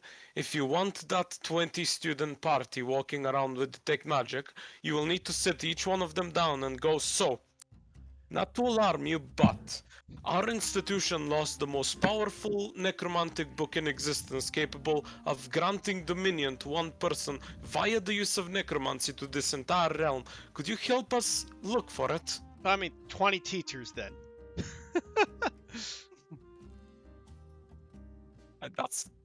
That's better, but still. yeah, but yeah, no, like these are stone. These are stone. This is a stone building. Like stone is the primary material used for this place. Like wood paneling is installed to make it look nicer in certain places, but these are thick stone walls lining this building.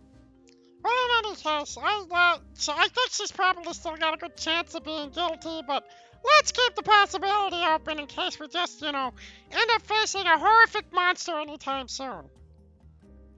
Alright, so I'm gonna share some information that the Dean has not wanted me to share with some of you, but you gotta promise me that you're gonna keep this on the down low, alright? Of course, who do you think we are?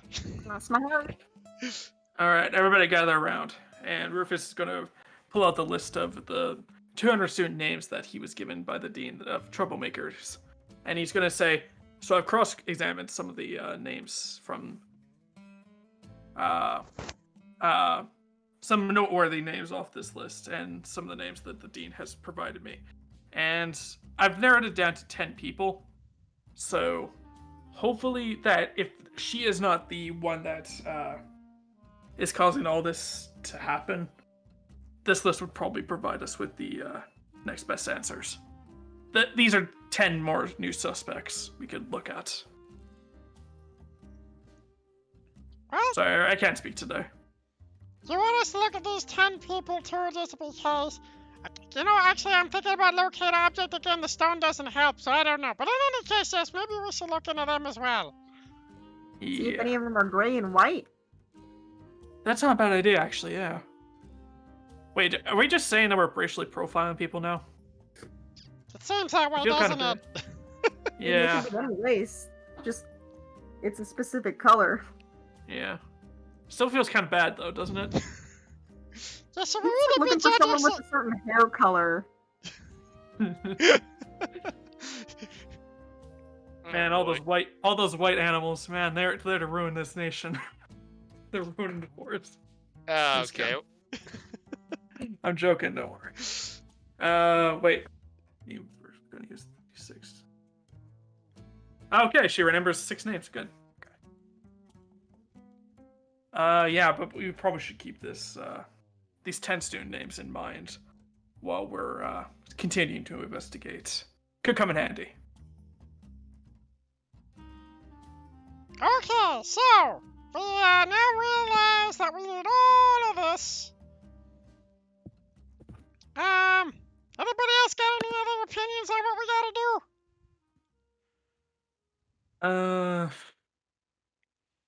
I don't know, maybe see if we can find some of the pages from the missing books. The missing pages from the books that we were able to see. Sure, I guess we can About search the the- room for missing pages.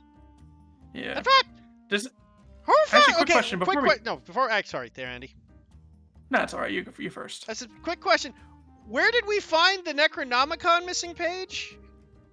It was in the library, kind of near where the shadows attacked Lyran and It was Constance. like wedged between 2 books and a bookshelf, I think. I'm just trying to figure out how that got there.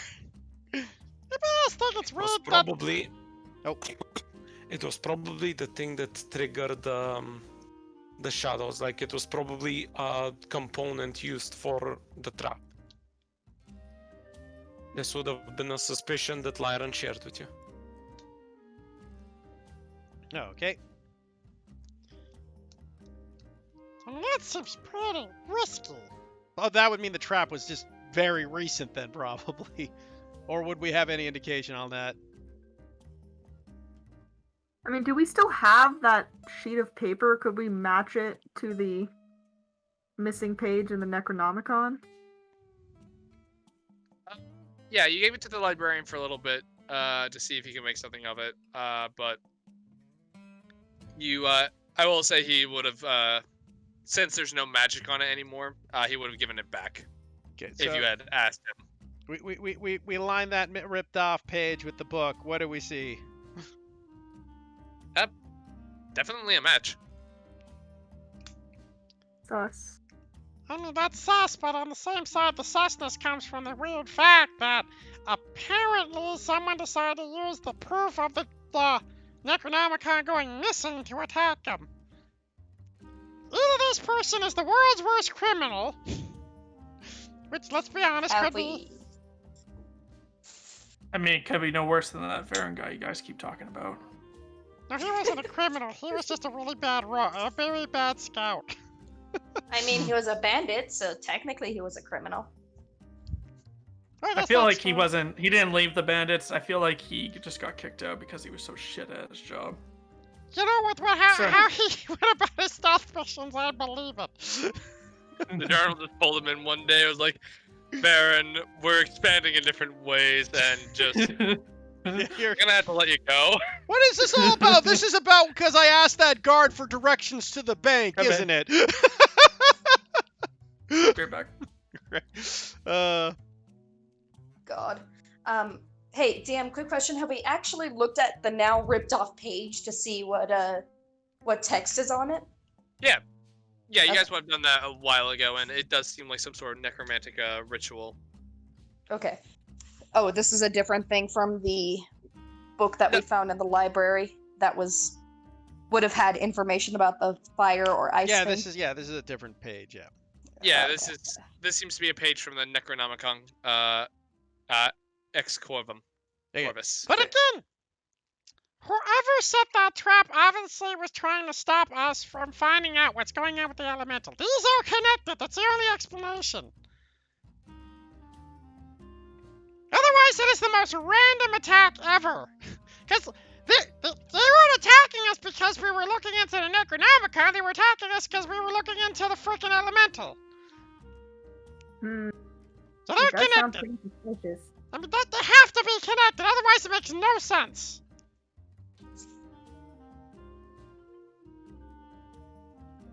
So let's see if we can find those papers. Come on, let's go and look in there, Cosette.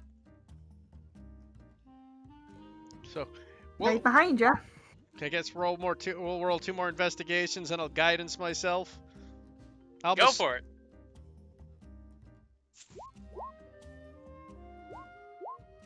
Looks clean. Oh my god. You guys keep rolling the same damn thing. It's impressive. We're Twinsies. Looking around, you don't seem to find those missing pages. Maybe we should check her room. Not a bad idea. We might have to go back to the dean for that, though. Yeah, we'll also bring up the likelihood of the whole missing text while we're at it. But let's do that. Yeah, let's get that done right away. No time like the present. Indeed. And we head up to the dean's. Alright, so, for the sake of expediency, you do recall that he said he was going to go speak with the purse guard, which you were informed have their own sort of station here at the avium. It doesn't take too long for you to find it, though it does take you a little while to get there, as it is it does take you basically climbing to the top of the avium to get to the bridge you need to get to the purse guard. But eventually, about after an hour's worth of traveling, you make your way over there. A good chunk of that was just waiting for the damn island to align again, as you seem to have just missed it. This is the worst fucking setup for a building ever. Hey, gotta make do with what you got. New arrivals. Choo-choo, you could, as someone who was a student here for a day, you could testify. It kind of sucks. Yeah, really. I mean, they're wizards. They're supposed to be smart, dude. Like, come on. They can build something better than this. Maybe it's a sort of hazing.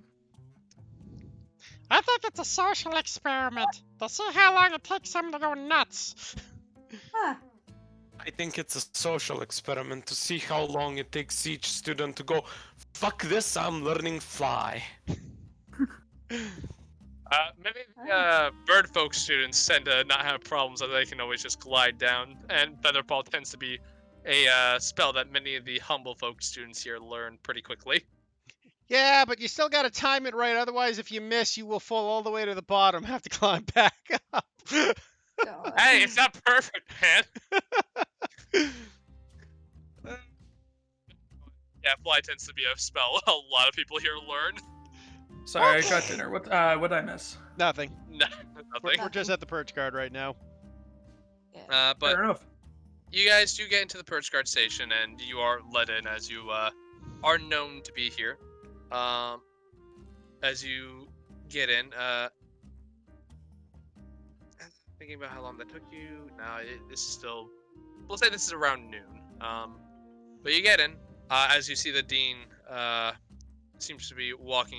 It seems like he's just about to be walking out. Hey, Dean.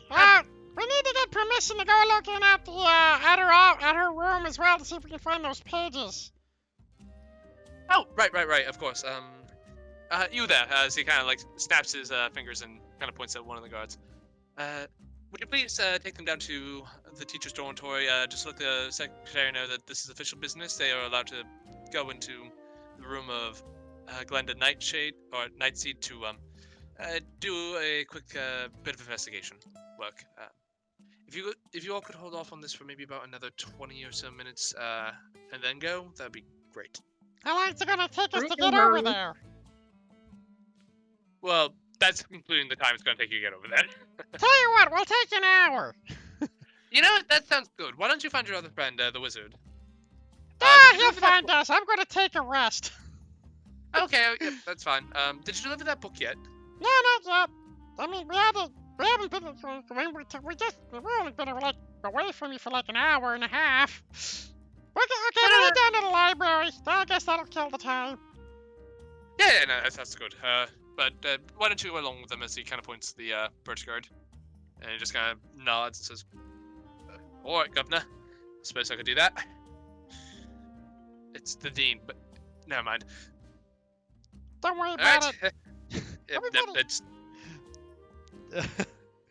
But Roko goes up to the purge guy. So don't worry about it, Mac. Everybody here seems to have problems with nicknames. How do you know my Start name? calling- Just start calling him Governor Mac. See what happens. How did you know my name there, sir? Ha!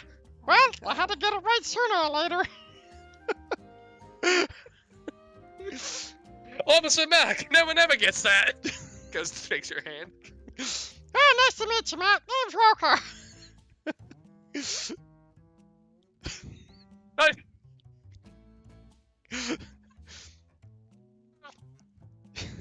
This was I don't know why. That got to you, Michael. It did. You're the one who did the joke. I know.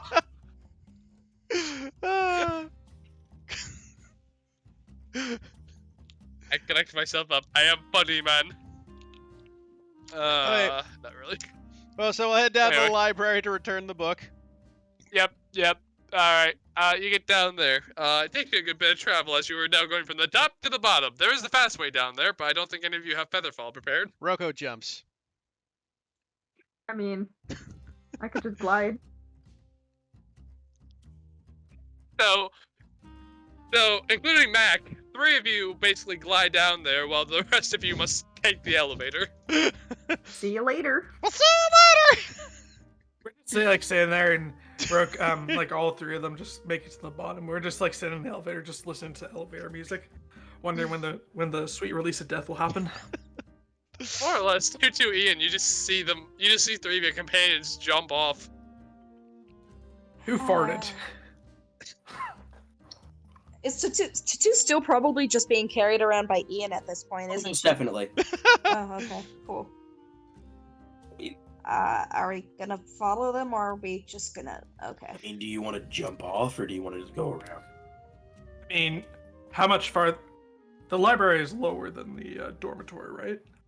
Yes. The We could library stop by is and the bottom level. We could stop by our dorm room quickly, grab Tutu's gear, and then continue downwards. Probably. I mean, could just like fling ourselves into hell and back, you know. Wait, what? I'm not ready. I'm not ready to take that leap yet. No, I didn't hear what you said, Laura. We could just fling ourselves down into hell, like just go. How far is the drop, Michael? A few thousand feet. Yeah. Nah, I can make no We're basically gods, right? Yeah. And it's like, if I rage just before I hit, I should be fine. Fuck you, Worth! So, while we wait, how many duck books did you catch up on? To just, 3. I guess, casually talk to Ian about ducks. Ian responds for once intelligently about ducks. Nice. Wow. You're surprised that this barbarian who you've known for so long is speaking like very like complete whole sentences, like, and is very like speaking about the topic in great detail. Huh.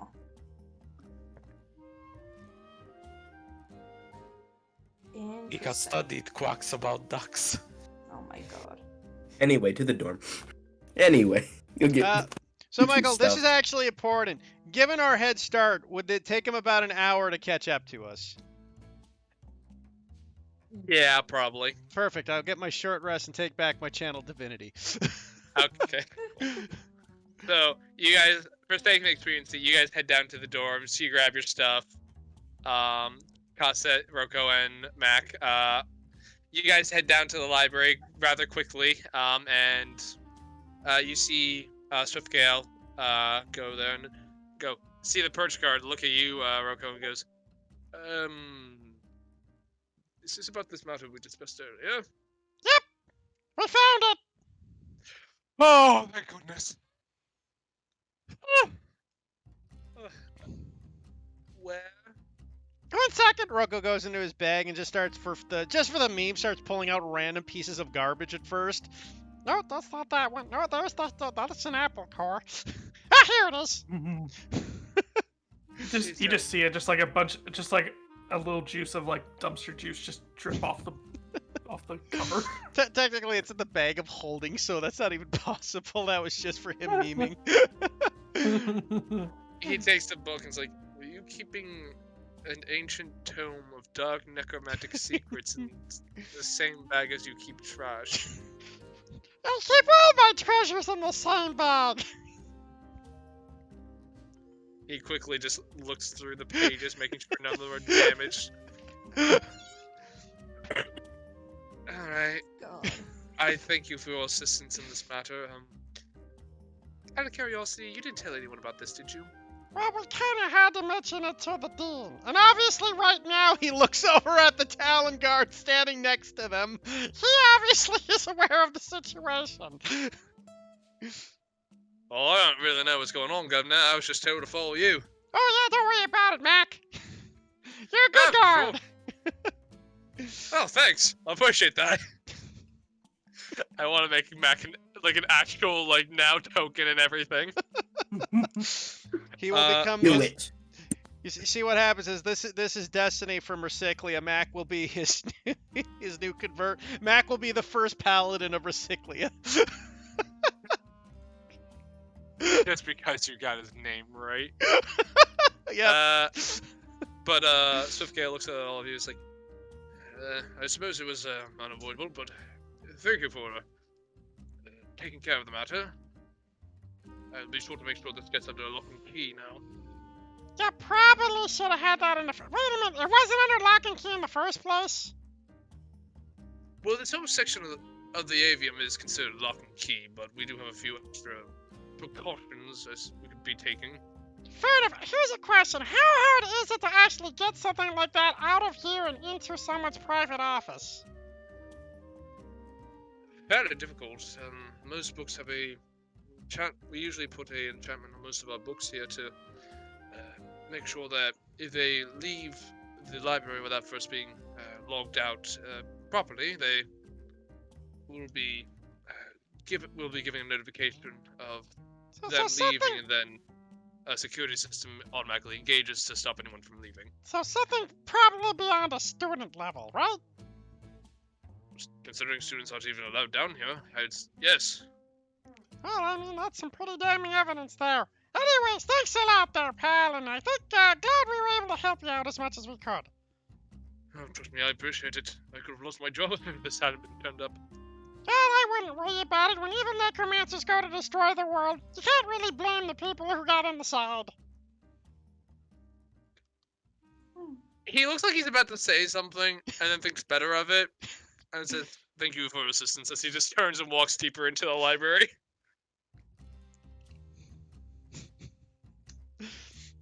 I guess we wait for the others to catch up. Let's just sit down and take a break. My dogs are killing me. Your dogs? Oh, yeah! Squint. You've never heard the expression? I'll certainly have it, Mr. Rocco. Wait a minute, who am I speaking to? 225 mile away! Oh, sorry. I have not heard that expression. Tutus. Yes, Tutus still half mile away. Never the fuck fine. like, Well, I haven't heard that expression either. So there you go. Oh, you never heard the expression, my dogs are killing me, Laura? It just means your feet. I have never heard of that. What Yeah. the fuck? Okay. Really? Mac will say that. Yep. I have never heard that said in my entire life. My dogs are barking, my heard it, dogs are but- killing me. Maybe it's a Canadian No. phrase. Yeah, I've never heard that either. Well, Andy heard Yeah, of I've it, so definitely it heard gets Yeah. gets it's Canadian. Yeah. Weird. Oh, you weirdos up north, but Matt just says, "Sorry, Mr. Rocco, but I've never heard of that before." Really? It just means your feet hurt. Huh. Neat. And you guys rest for an hour. Eventually, the rest of you catch up. Lyran, your research time is done. You can add invisibility to your spellbook. Yay. Apparently, the phrase dates back to 1913 from a cartoonist more you called know. Tad Dorgan. So there we go. It's over 100-year-old saying. Neat. But for the sake of convenience, you all reconvene in the library. Hey, did you guys know that ducks have 3 eyelids? I wish I didn't. I didn't know that. 1 second. Yeah. I didn't know that, and I wish I didn't. Most Yeah, aquatic shit everybody knows actually that.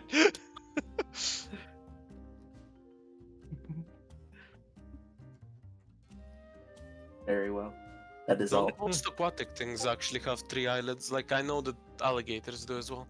Yeah. Mhm. Ian, have you ever thought about being a duck scientist? That requires me to be smarter than on things other than just ducks. As long as you study, man, you can be anything you want. I highly doubt that. What would you call it, a I duck don't know. scientist? A quack? I think that's about right, Mr. Rocco. I think you're right, Mac. Who's this guy? Thank you. Oh, this is Mac. Nice to meet you. I'm Perch Guard Mac. Pleasure to meet you. Hi. Pleasure to meet your acquaintance.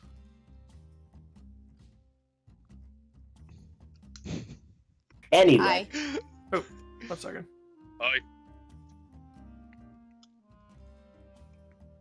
Hi. So, anyways, Michael, So you guys chit chat for a while, catch up, kind of swap stories. Lyran, you're kind of brought up to speed on what happened. Eventually, we'll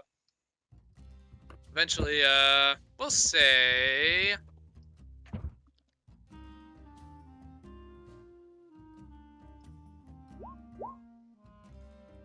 Rocco, you hear a voice in your head, and it sounds like the dean. He says, "All right, could you please meet me back in my office? We have a little bit to discuss, and I'll let you know how things have been going. Thank you very much. Bye. Come on, guys, gotta get back to the office ASAP. Dean's in trouble. What? The dean is what? Yeah, apparently he's got something to tell us, an urgent thing. It's not like a life or death thing, I think. It's hard to tell with him sometimes. He's a really nervous fella. Oh man, it seems like we just got down here. Well, that just means we're all reconvened. I mean, to be fair, Cosette, me and you have been down here for an hour. So it's gonna take us like an hour to get back up there. Yeah, will take us an hour to get up, yeah. Let's go! Goddamn stupid fucking alien piece of shit. Up and down, up and down. You think they'd have some teleportation circles for our convenience? Literally what I was about to say. I was like, why would they Those have are elevators, not incredibly teleportation difficult. circles? That'd be too easy. Those are incredibly difficult to set up, especially multiple ones, and their security breaches. It's a wizard school. It's a security breach. I feel like 95% of the things in the school are security breaches. Fair. I mean, you guys can make Yeah. explosions just happen out of your hands. We don't teach Fireball first thing you get here. Like, even I don't have access to Fireball yet. I mean, as far as I Still. understand, there's only one spell a wizard needs. It's fireball, fireball, nothing but fireball.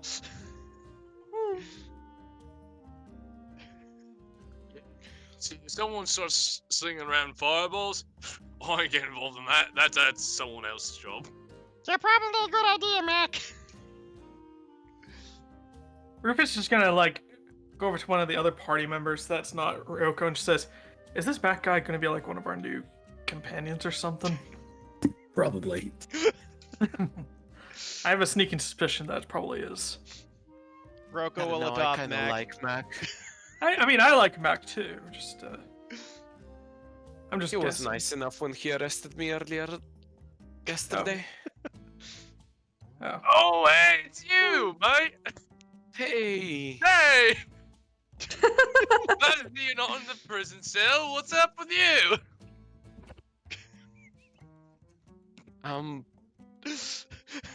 Copying spells.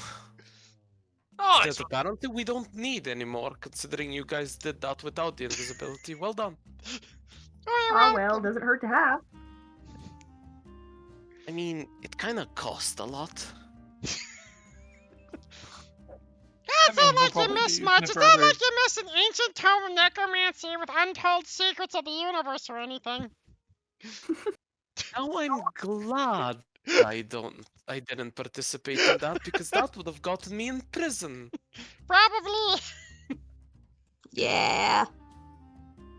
Okay, money well spent.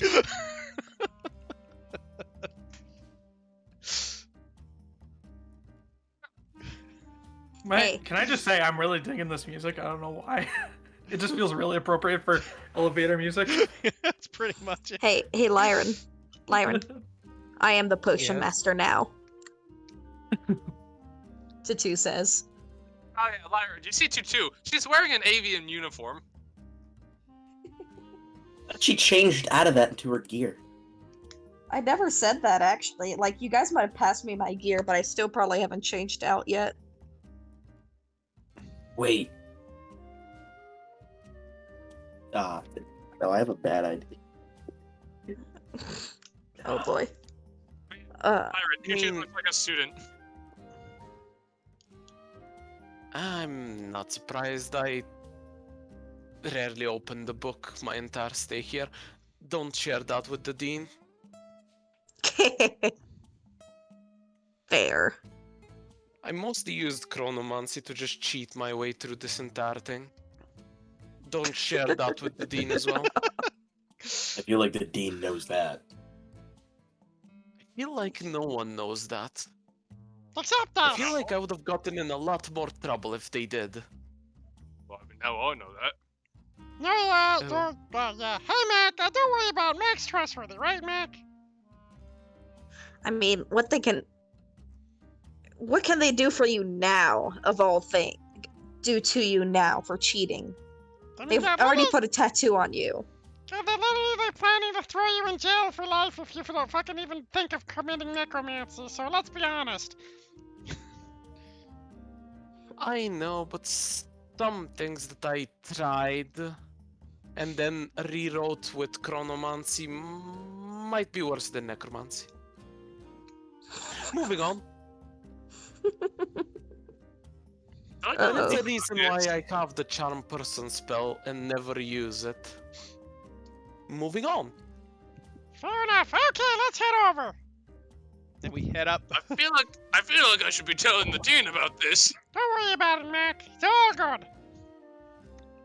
He hasn't done anything yet. Let's be honest. If he changed time to make it never happen, then it never happened. Make a persuasion check.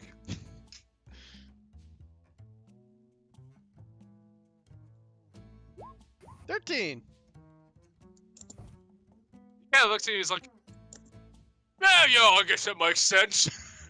I'm not really familiar with the inner workings of the arcane or any of that, but I'm just gonna here to fill bodies, but yeah, no, makes sense. Exactly. Yeah, don't show yourself short, man. You seem pretty chill compared to most of the Crutch Crab I've met. I mean, honestly, not gonna lie, getting stuck here, not bad.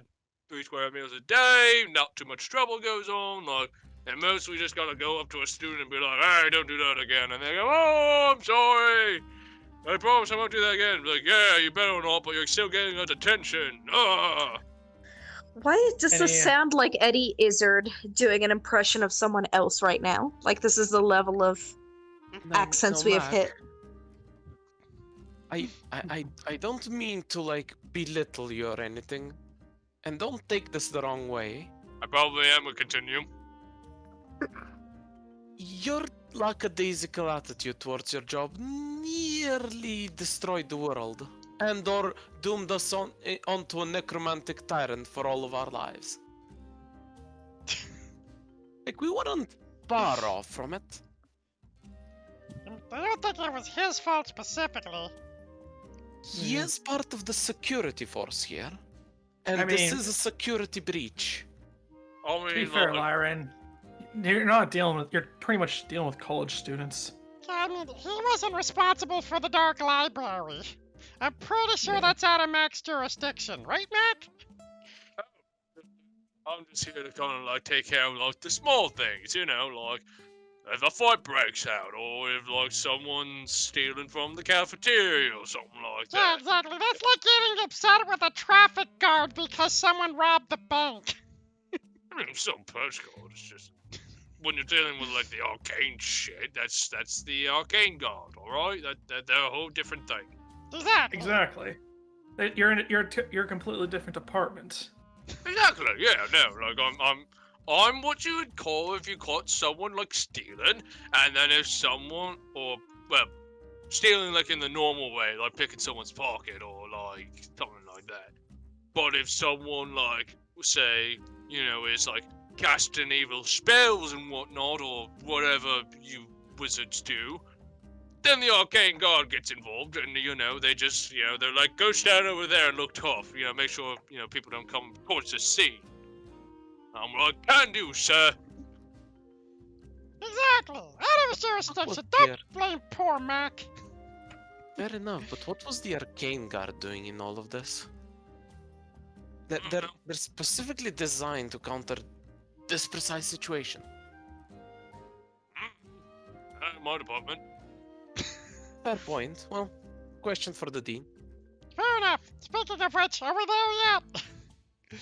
How long is this elevator ride? As the elevator now comes to a stop. I'm glad we role played an entire elevator conversation. God.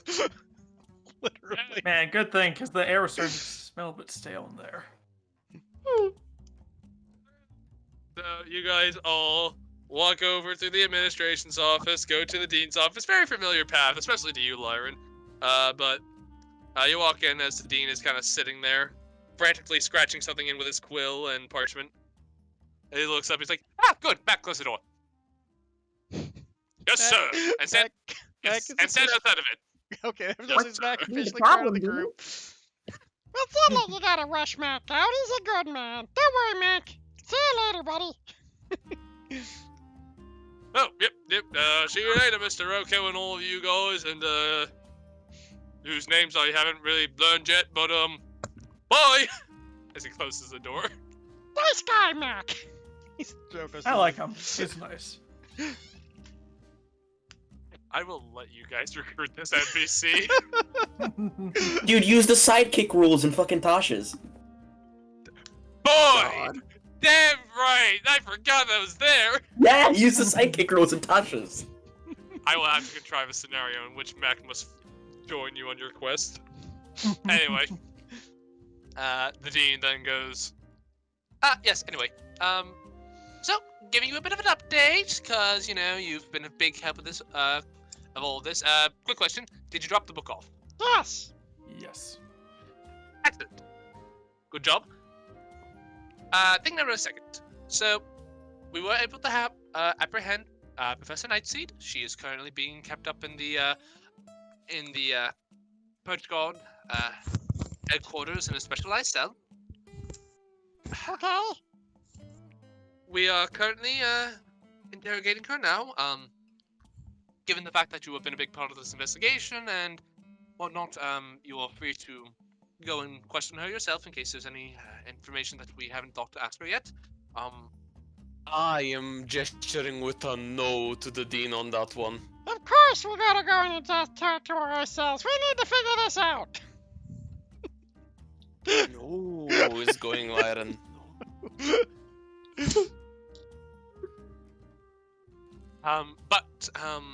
Either way, I do thank you for your service to the school. Hopefully we can get to the bottom of this and exactly why she had the, Necronomicon Ex Corvus, in her office. This is unsettling. But I just wanted to give you an update on everything that has happened. Once again, I do thank you for your assistance in the avium, and it will, as we have previously discussed, I will keep to my word and give a promising report back to the Humblewood Council about your service here. In the meantime, rest assured that Professor Nightseed shall stay where she is for the time being. You are all free to go back to your research if you so desire. If anything comes up, I'll let you know. Like I said, more or less the same as before. The school is at your disposal. Thanks a lot. So we go talk to, so let's go see the necromancer and see if we can get any useful information about those. Oh, we still gotta go look at her room. Oh, yes, of course. Wait. That's why I had Matt go with you. Yeah, I know, but remember you had to drop the book off first, and then as soon as we got down there, you said we didn't meet you here. We didn't have exactly enough time to swing by. Oh, well, unfortunate. Alright, yes, by all means, do what you need to. I'll have Mac assist you a while longer. But is there anything else I can do for you at the moment? I'm sorry if I seem a bit busy. I'm lots of paperwork to fill out. And I now have to rush to find a substitute teacher for her classes. I'm sure you can Rufus is handle it. gonna. I mean, I'm available. Make a persuasion check. Can I give him assistance by talking him up? Yeah, I'll be sure. That's a great idea. Lyran here knows more than anybody and is a super trustworthy fellow. I mean, honestly, look at all the stuff he's been doing around here. Persuasion. I mean, it can't be so. Honestly, bad to with fill in a that statement, it should be at disadvantage IMO, but you know, you do you. The 20. Yeah. I'll let the 20 stand. But he thinks about it, and he seems a bit frantic and a bit of a hurry, and he's like he's thinking about it. Like you can see the thought process go back in his head. He's like, I will. If you want to fill in for Necromancy 101 and 102, I suppose you could do that, as that's not information that will. I don't believe the council will mind you teaching. Just keep in mind that I'm gonna be honest here, Dean. I just want a way to escape potion brewing. No one was forcing you to. I know, but I said I would do it, and I am attempting to shirk that responsibility now with everything I have. Ooh, let me do it. Substitute. No. Aw. I mean, tell you what, Twiggy, come here. As Twiggy leaves your side, Lyran, for the first time in a while, and you can see the Dean kind of go and draw some arcane circles as it kind of like passes over Twiggy as he's muttering some stuff under his breath. He says, "All right, that should be good enough." Well, you've already been through Nightingale's office, so you should be able to find her lesson plans for the next couple of weeks. If you want, so just to let you know, I've given Twiggy individual instructions. If you end up teaching straight up necromancy, or encourage students to delve into the dark arcane arts of necromancy, I will. He will let me know, and you'll be swiftly removed from your position. But I suppose for the time being, I can give you the rates of a substitute teacher here. So I thank the Dean, and I think that's about it. Do we go to torture a person? Well, first we want to swing by their room to check that out. Then we'll go torture a person. Fair enough.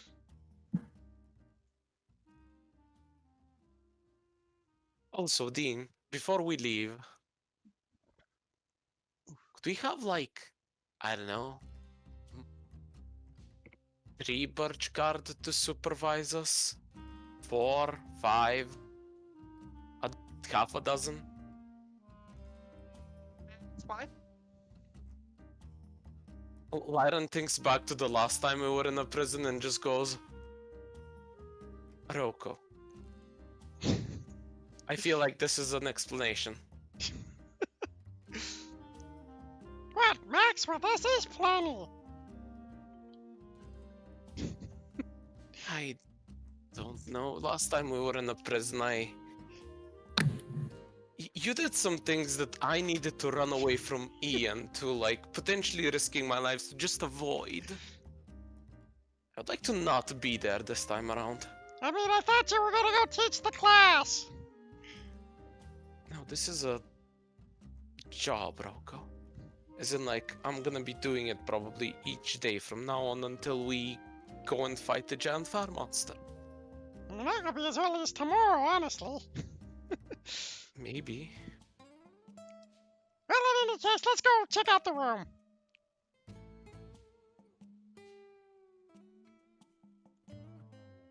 We go to room. Alright. You leave the room, and Mac goes. As you exit the room, Mac goes, "Well, how'd it go in there?" Oh, everything's fine. We gotta go check out the professor's room, though. Oh, right. Yeah, that was supposed to be what we were supposed to be doing. Right. Yeah, we can do that. Follow me. I back don't on know where track. the dorms are. Oh, what was that? We're back on track. Yeah. Hey. Yeah, whatever your name is. Cosette. Right, Cosette. Strong name for a big, strong, strict woman. I like that. Good night. Nah. By the way, this Mac is a Corvum, just for your Knowledge. visual. Yeah, for your visual. I should probably learn all of your names then. You little Jabine lady. Are you a student here?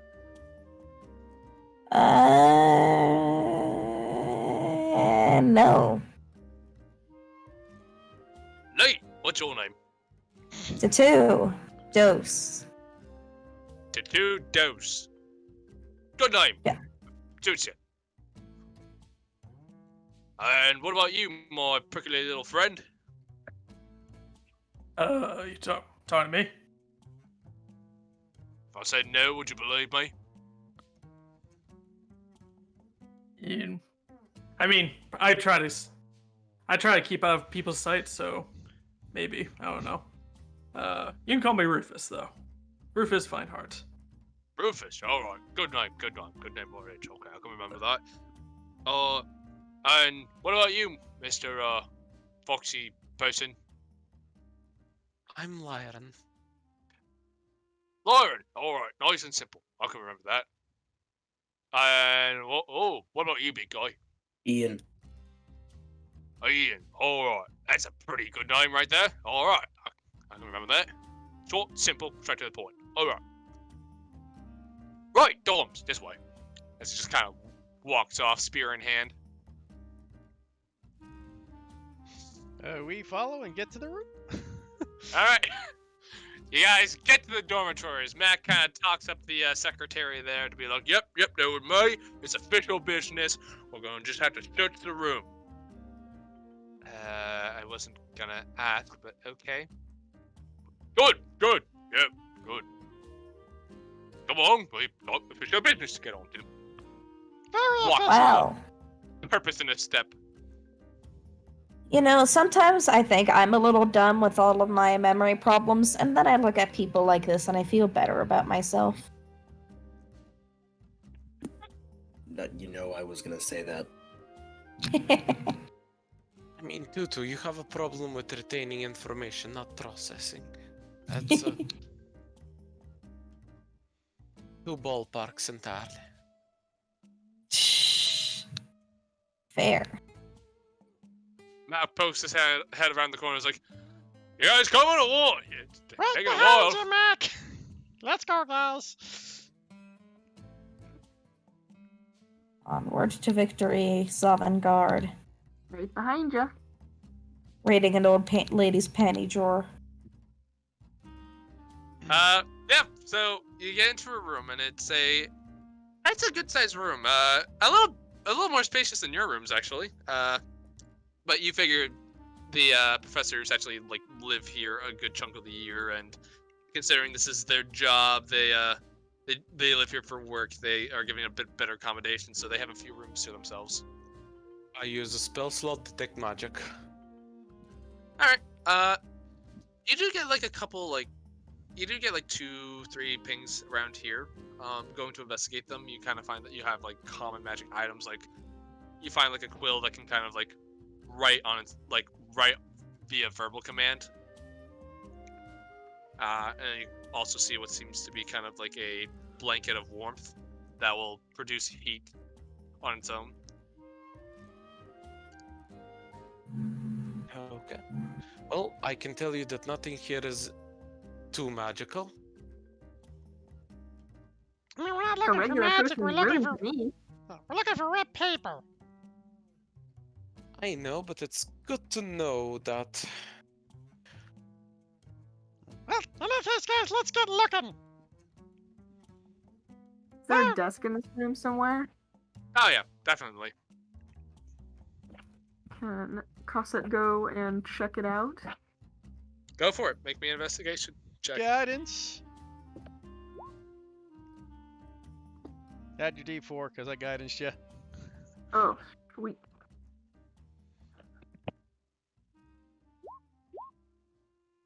Nice. Well, Po- if she has any like loose notes about, I would like to look through those. Alright, we'll get to that in a second. First things first, Cassette. Are you specifically looking for something in her desk, or are you just, what are you doing? It looks like papers torn out of a book. Alright, looking through it, you do see like a few loose leaves of parchment, but nothing looks like it's been torn or anything like that.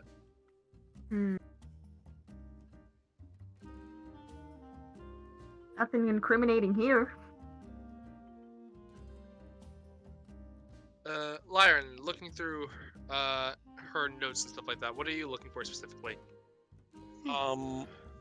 Well, I am a person who knows that if you tear a page out and then use mending on it, it can look like a normal page. Right. I'm also looking for the pages. I'm just doing a thorough scan of either her desk, any loose notes there, and or if she has like a separate book Bookshelf. Oh yeah, definitely. Jesus.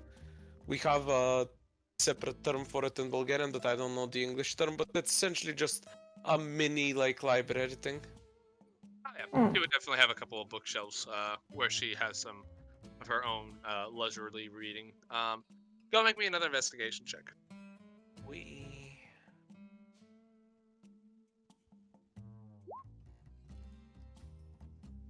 All right, 26. Yeah. The so as you're looking around, you're not seeing any of the pages you expect that were torn out of these books. However, in one of the books, you do kind of find something that's a little unusual. Looking through it, kind of thumbing through it, something kind of is ticking in the back of your brain. And looking through it, as a wizard, you are very well acquainted with the idea that wizards often encode their work so that others can't steal it or use it for ends other than what they're designed for. And looking through one book in particular, it doesn't seem like an out of the ordinary book. It kind of looks like a book of what looks to be like graded, like a ledger of like grades and from a few years ago. And you do see a couple of these books like this one, but this one's catching your attention for some reason. Something about it's just not quite right. Okay. How do I figure out what's not right about it? I'll say with a natural 20, you're gathering that there is some sort of encoded message here. To get through it, though, that'd be another check. Roku will walk over. What you doing there? This is encoded. Oh, And unless those grades are very, very important to her that they needed to be encoded, I'm guessing this is not a grading book. so we need to look into it. Hey, Rufus! Yeah. We might need some help here to give Lyron. Got anything inspiring? I could help him out. You're looking over students, right? Yes. Well, I could try helping you by handing you the list I got. See if that you can cross section with any of them. Got any words you can give him as like guidance? Well, fine, fair enough. I was trying to help him with other things, but okay. I don't really have anything inspiring to say right now. Shit. Inspiring Also- magic words, goes Rufus. God. No, I don't have anything, man. Sorry. I was kind of AFK there for eating my dinner. Sorry. Too bad. I just need Sorry. bardic inspiration. We just need a bardic inspiration. Lyron, you feel inspired?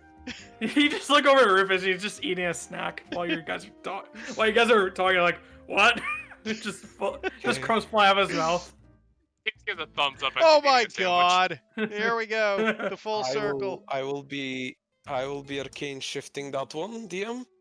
You're also go for it. okay. Don't forget, you're also guidance and inspired. So you got a D4 and a D6. D4 and a D6. Nice. All right, 25. Yeah, it takes you the better part about an hour or two, but going through this seems to be research. Okay, someone just did a loud noise, so I heard nothing. It takes you about an hour or two, but looking through this seems to be research notes of some sort. More specifically, as you're connecting the dots, there does seem to be some sort of necromantic ritual going on here. Nothing. I'll say with that investigation check, though, seeing as you reached a 25. Like, there are there's some. This is definitely necromancy, as in raising a spirit from, like, raising a dead, like a pile of bones, more specifically. However, the kind of specific signatures that would kind of carry through someone, like if they had copied the work, aren't there. Like, you're not getting kind of a mismatch of ideas here. You're getting one very solid idea. Okay, well, I have some bad news and some bad news for me specifically. Shoot. That So, the bad news for me specifically is I have now broken the law. Okay. manage that. The bad news in general is that this is a very advanced guide on how to raise spirits from the dead, and from the sound of it, it's original work. It's not copied from anywhere. Well. So there might be a lot of dead people somewhere. Maybe. I mean, Is around bad, this but time, Lyran, you hear in your head. Don't mean to bother you, but I am getting a bit of a ping here. Just want to know what you're up to. Can I respond? Like, is this the sending spell? Yeah, you gather this is a setting spell. Okay, 25 words. Do apologize. Discovered a necromantic book in Nightshade's office. Was encrypted. Didn't know what it was. We for the remaining words. As you go, we. There's a pause, and then the next moment you hear, "Ah, I see. If you'd be so kind as to bring that back to me." Roko, And I have keep that. giving. I hand Roko the book. Oh, thank you. And oh, I'm guessing we're gonna be needing to interrogate her because she might have burned those pages. If her goal was to prevent research from being done, Yeah, I don't quite see why she possible. would keep the pages around. And I think this is pretty much the final nail in the coffin that she stole the Necronomicon. Fair enough. Because I have a hard time believing a fucking person put the book in there, created an original necromancy spell, and hid it in their room in an encoded book in case we could find it. That seems a little far-fetched. Okay. May I just excuse myself from the interrogation session then? Yeah, no worries, Lance. Not like we need you for it, but thanks a lot. No problem. Roko, you wouldn't happen to have any spells that could detect undead, do you? I will also be. No, but I can scare them. Well, sadly, we'll keep that in mind. But I don't think that's gonna help us find any experiments or anything like that. That sucks. I'll also be borrowing Mike there for a second. Matt? Sure. Yes. Oh yeah, sure. What do you need me for? Oh, I'll just swing by Nightshade's office, grab the study materials, and lead a class. What? Oh, yeah, sure. I'll get up with that. Yep. Yeah, like you. Yeah, that sounds like right good time. All that boring lecture stuff. And that's what I'll be doing whilst party is interrogating person. I'll just go to Nightshade's office and only grab the things I'm supposed to. I am making this very clear to the DM. I am not pulling a sneaky here. I am grabbing the work materials I need. I am sitting this day. Yeah, easy enough. You get down there and you start going over her lecture plan. As for the rest of you, what do you do? Well, first off, we'll go back to the dean to drop off the book. All right. So you go over to the dean's office, and he says, "Ah, there you are. dug up some more things, have you? Yeah, Dad, we found the incriminating encoded message of her being a evil necromancer who created her own magical spells. Looks pretty damning for her. He kind of like closes his eyes and kind of a pained look, like. I see why. So just kind of like holds out a. Like he has one hand in his face while the other's just stretched out to you. Here you go. I mean, so far we were wondering if possibly she was being framed, but this is like a step too far, honestly. Let me see.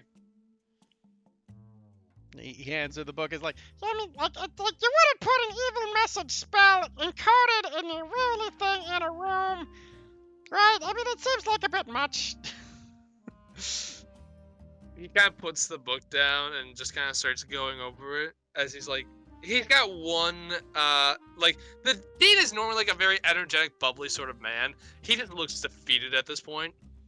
As he's just like kind of rubbing one temple as he's thumbing through the book with his other hand. He's like, yep, okay. That's bad. That's bad. That's bad. Let's see. Well, that looks pretty solidly wrapped up. She's not keeping her tenure, I can tell you that much. I don't think it should be like if she's keeping her head at this point. Her head, probably. Her job and her freedom, not looking good. That will be up for someone else to decide as he closes the book. You're still free to talk to her if you want. I'm not sure if you need to anymore. I mean, honestly, we need to see what she was doing with the pages she ripped out of the books. That I did not think to ask at the moment. Because let's be honest, the whole thing started because they tried to kill Lyran and Cosette when they were looking into the ripped pages. That's a very good point. You can see this man looks incredibly tired at this point. This has clearly been a very long day for him. Don't worry, everybody accidentally hires a megalomaniac bent on destroying the world with a creature of elemental fire, raising an undead army, and controlling all of existence. It happens to the best of us. I just can't believe you do something like this. She's a very respectable teacher. She's been here longer than I have. You think she was mind controlled, maybe? Possibly. Why is it always the mind control with you?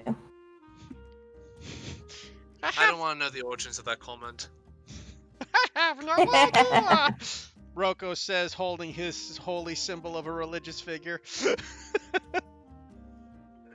I mean, back at the topic at hand, though. I suppose this is a distinct possibility, though. I don't know at this point. Maybe she's a changeling. Everybody got a moonbeam. Changeling? As that is something that does not exist in this world. A shapeshifter? I mean, shape-shifting creatures, I'm assuming, still exist in some form. Yeah, well, yeah. Unlikely, but... I wouldn't go scorching her if that's what you're planning. Now, there's a due process for this sort of thing, and she's not to be harmed as part of this investigation. Oh, fair. There's a Lyran out there that just goes, I don't know if the Dean knows how they operate. Well, that's another person's problem. Grab some grading papers, grab some more. Okay, class. Lyran just puts on like a pair of teacher spectacles as he's like, fail, pass, fail, pass. Well, okay. Off to go interrogate. We gotta ask her questions. Coming with us, Tutu? Apparently you have a rapport with her. Yeah, sure. Don't see why not. Sounds great. Let's go, guys.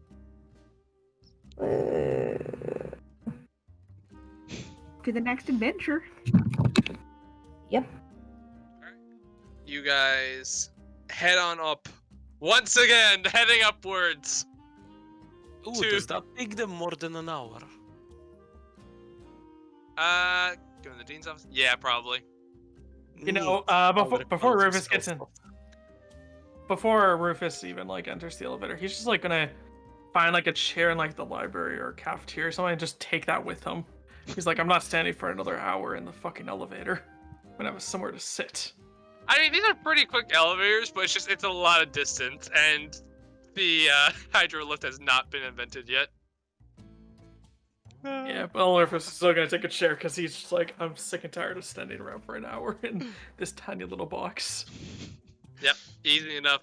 Rufus, you acquisition a chair as you. It's not even a box; it's a circle platform that's in the open air. But it's just you just sit there. Good idea! Rocco takes out his own lawn chair from his bag. You had lawn chairs with you? Just the garbage he throws together, right? He just builds one. There we go. The leather hides and the sticks. I like to imagine Rocco just builds a beanbag chair out of like leather and some jelly that like slime he collected way back when. Yeah, probably. Like, that's the fun thing about his character. He can slap together anything. So, you guys ascend. You ascend between a mixture of climbing stairs and ascending through elevators. Eventually, when did you make it to the perch guard again? As Lyran and Mac are no longer with you. Oh yeah, here we go. You get up there, and you see a different uniform perch guard. This one's wearing a hood and seems to have more like robes to it. Seems like there might be some sort of leather armor underneath it, but as he kind of sees you all approaching, he's like, "Hold on, state your business." As you can see, he doesn't really seem to be carrying any weapons on him. Captain or something. I don't know. We're here to talk to the prisoner. Is it? Oh, yeah, I got word you were coming over. Alright. Follow me. And be aware, you're about to step into a room where magic doesn't really work, so... Oh, yeah, no worries about that. Makes sense. Come on in. We might need ya. Alright.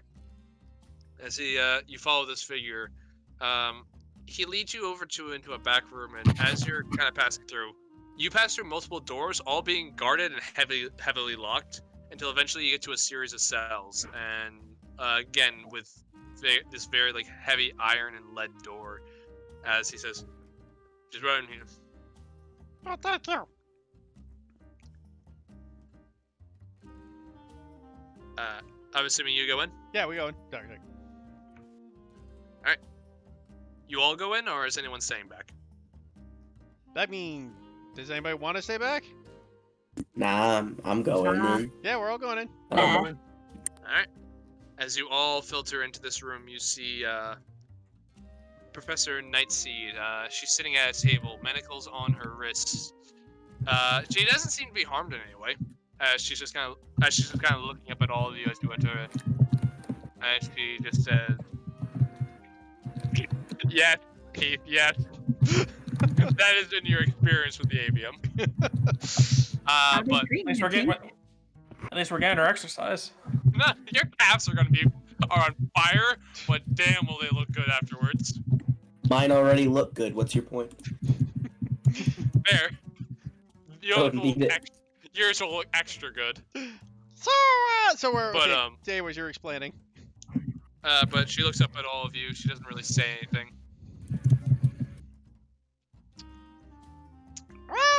Well. Oh, good afternoon to you too.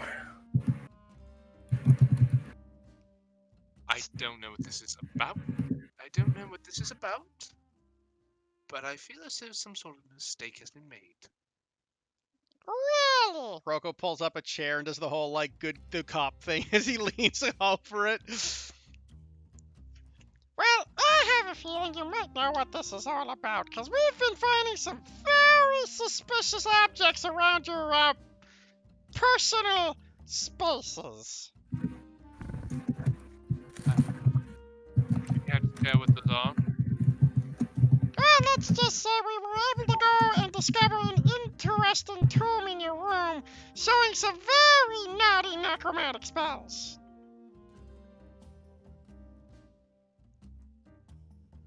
Sits up with that.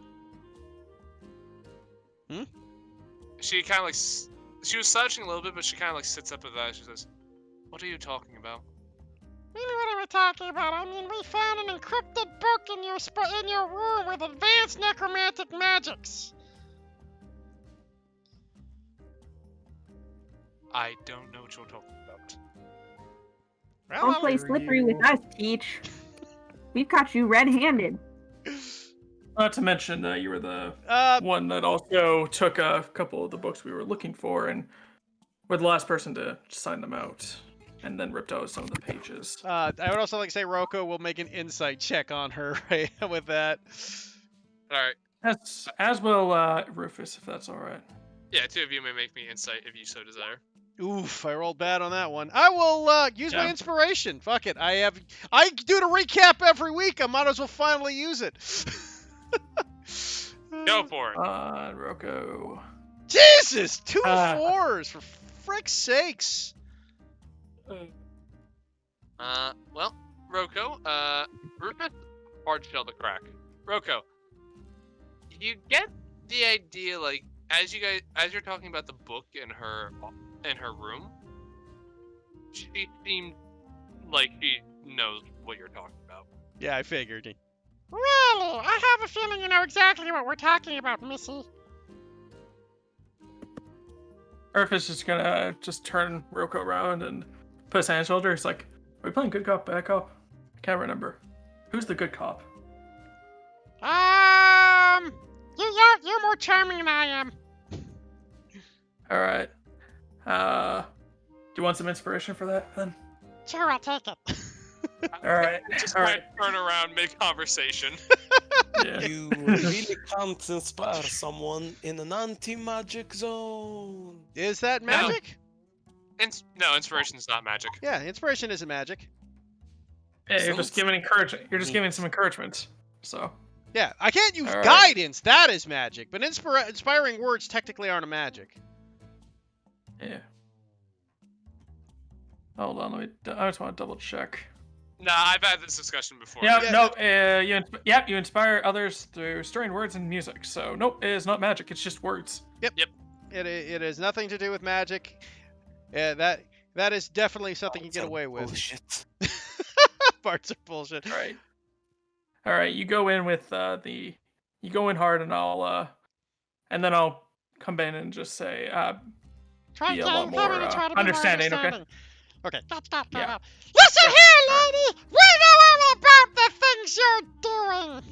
We have evidence that you are responsible for necromantic dark materials! And if you don't cooperate, you're gonna be locked up for a long time! Intimidation check.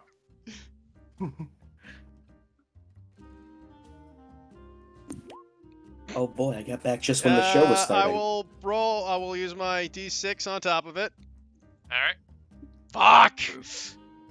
I'm rolling terrible. She seems unfazed, and she says, I must insist that I'm not aware of this tome you speak of in my room. Rufus is gonna put a hand on Roko and pull him back because he looks like he's gonna fucking eat her, and just like, hold on, buddy. Isn't it fun when someone goes, we found the necromantic materials in your room, and then the person goes, I am not aware of this tome? Ma'am, you gotta realize that everything is kind of stacked against you. It all started when we found the book that when we were searching for the elemental snake, that you were the last one to carry out that book. And the page stripped out, and you were the last person to take that.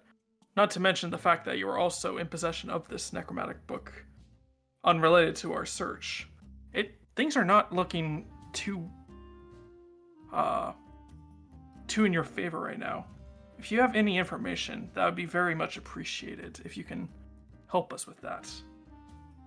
Do you have any... Oh, sorry. As you start speaking about the book and from the library. She kind of like cocks an eyebrow at that. She says, as she just says, "And what book are you speaking of?" The what was the book name again, Michael? It was the one with the serpent that was a couple pages ripped out. It was the one where me and Tutu went to talk to her earlier. Or something. No, that was the you're talking about a much earlier book. This one was based on your independent research. Yeah. This is the Necronomicon that she's not supposed to have at all. Yeah, I know. I'm asking if she has any reason to believe that someone else is to be suspicious. Yeah. Based on what you said, though, yeah, the book you were asking about was a very old personal record of a tender or some other person who had seen some sort of great calamity during the time frame. But as you speak of this, she just says, "I don't know what book you." As you kind of like describe the book to her, she says, she, again, cocks an eyebrow. I was like, that sort of work has nothing to do with my research or what I teach here at the Avium. I'm gonna. I have no idea why you would suspect that I would take such a thing. Insight check. Well, according to... Make an insight check. Jesus Christ! I can't roll above a 10 right now. Rocco, there seems it's hard to read, but you're kind of getting the vague idea that maybe she's being like she genuinely doesn't know what you're talking about. Okay. But, ma'am, I do want to believe you, but I can't go. But all the evidence is starting to point towards you, and I want to make sure that it's not you. So if you have anybody that you think is suspicious that you know of, please do tell me. I can't help you if you can't help me.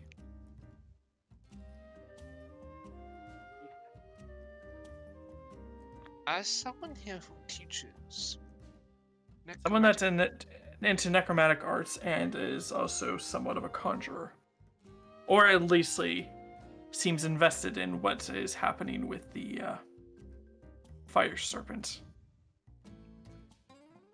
do not know to what you are referring to, but as far as conjurers go, there are many around the school who are expertise in that field of magic.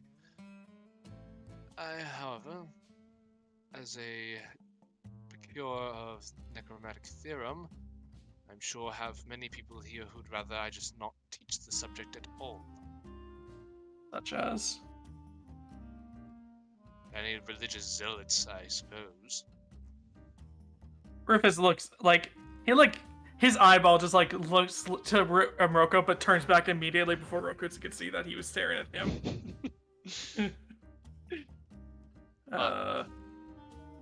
Other just simply those who believe that even teaching necromantic theorem for defensive purposes or simple research purposes could be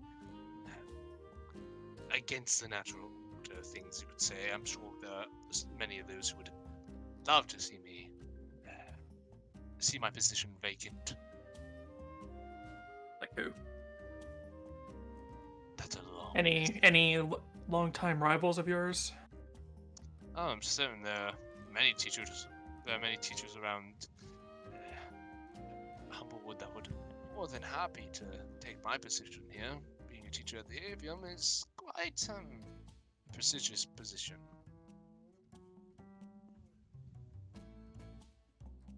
Oh, if we don't have names. Scribbles of notes. Stealing jobs, scribbles notes. Listen here. No, listen here, lady.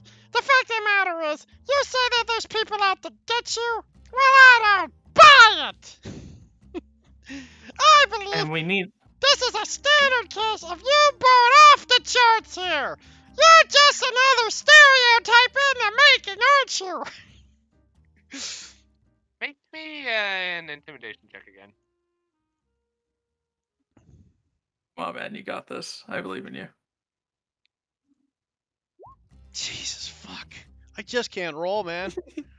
Your charisma is finally failing you. All right.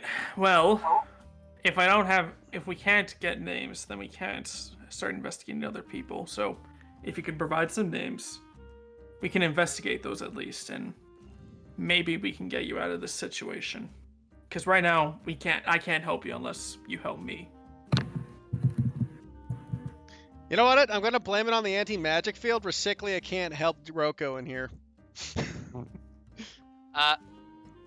Rufus, make me a persuasion check. All right.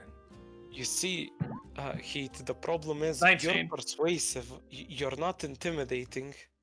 You needed Ian to do this, and then you needed to persuade her to be the My only ways of intimidation are threatening a witness, and I don't think that's really a bad thing. That's a bad thing. Can't just threaten them.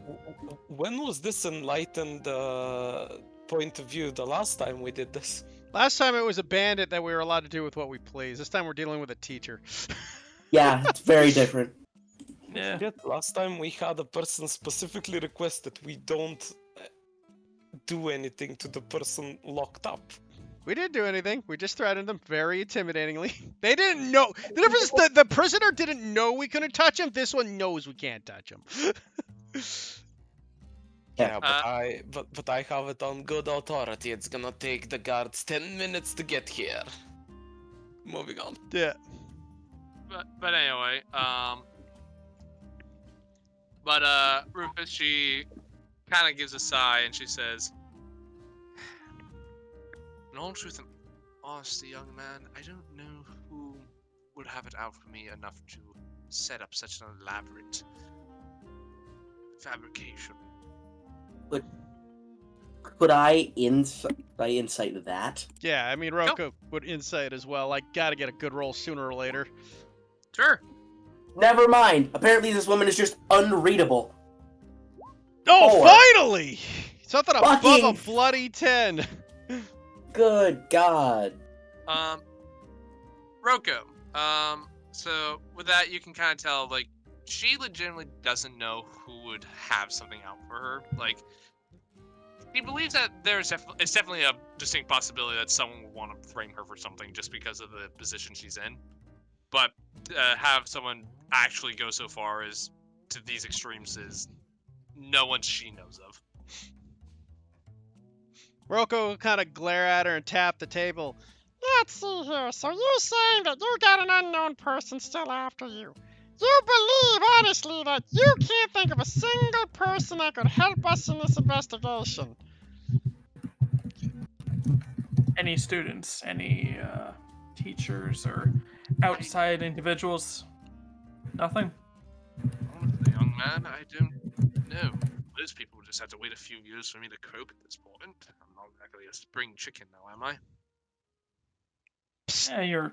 Roof, then Rocco does roof. Psst, is that racist? I'm not sure. I'm not very in touch with that kind of social norms. It doesn't matter. What? Either way, I think it's time for coffee. Don't you agree, Rocco? Yeah! Fine, we'll go get coffee. Just looks out, piping hot, and walks out. Yeah. Man, I cannot make heads or tails when when Rufus gets out. He's like, man, I cannot make heads or tails. Wait, before you go, can you tell me exactly all the things why you think I'm this criminal? Well, Rufus looks to Rocco and... you had a fucking Necronomicon in your back room, you tell me. Which was not signed out. What? And, you're the apex teacher on the study of not only defense, but probably of all necromantic magics here at the Avium. I suppose that's young man, but back up 1 moment. You said the Necronomicon, like the Necronomicon X Corvin. To That's two correct. nods. Where was this? In your Classroom, I think. yeah. Back room of your Bathroom. classroom. It was in her office. Yeah, Office. hidden in a little compartment in your desk. Uh, Or was it a bookcase? Behind her bookshelf. Yeah. Roko will Behind also, your bookshelf. can Roko also make an insight to see if she's actually genuinely shocked at this? Yeah, like, this is like the second time I'm only gonna do this, and I rolled shit both times. Come on. You got this, Roko. You got this. Come on. 18. Yeah! Ian, kind of hard to tell. You're not the best when it comes to reading people. Roko, though. As far as you can tell, legitimate surprise. Huh. Thinks to his head. I guess maybe she was framed. Hey, Do you know I'm glad- anyone else that could have snuck into your office? You can see her eyes just kind of like going back and forth, like. No, I mean, our offices are locked with special keys. The only people who should have access to them are the faculty member whose office that is, and the dean keeps a master key on him. I'm just gonna go. Like, when we start this whole thing, my first thought is maybe it's the dean. This is just one big ploy. It's just kind of like darting back and forth, and it's like, I mean, the only person, first off, only faculty could get into the offices, into the office section, assuming this is at night, but if it happened during the days, could have been anyone if they knew how to open a door with a magical seal on it. She's kind of like, she's again just kind of like frantically like looking back and forth, trying to think. How? This is a weird question for you, but how are you hired? Like, did you sign up, or did this dean sign you up, and how long ago? Well, that was, well, the current dean wasn't the one who hired me. That would have been his predecessor, a Luma woman, from many decades ago. Uh-huh. Then how'd the dean get on board then? Well, for my hiring, I was apprenticed under the necromantic theorem teacher here, along with another student. I'd shown better skill and aptitude for the subject, and was hired off after being able to produce my twig surveyors. Who was the other student? Oh, this was a Jovian girl years ago. I don't even know if she's still among us at this point. Yeah, we don't live all that long. Yeah, it was worth asking.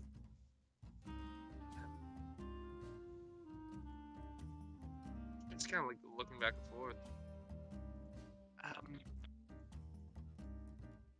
But I'm being honest when I say I legitimately don't know how that book got into my office, and nor this other book you speak of. Well, you obviously have enemies then, wouldn't you say? Perhaps I don't know anyone by name though. Or, she's just right place, right time, right field of magic to blame. Yes, Maybe. scapegoat, precisely. Well, you obviously have something, and you have no idea who we can. At the moment, things are looking bad for you. But I suppose we can do you a favor and see if we can uncover any other information. I mean, if you can get me out of here, that'd be much appreciated. My classes aren't going to teach themselves after all. Hey, don't worry, we got you covered there. But that's besides the point. Roko forgetting he's supposed to be bad cop.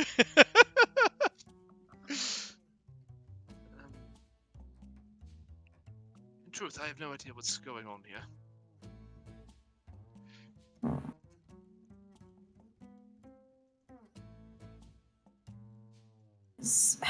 Have you and the dean ever argued over anything before? Like, just to clear our bases here. Like, I yeah. think we've had as long as we've worked together. I mean, we've worked together for 20 some odd years now, and we've had our professional disagreements, but nothing I would consider malicious. Mhm. At the end of the day, this is his school, and while I do have the freedoms to teach my class in certain ways, a lot of decisions are still left up to him if he gets involved. Hmm.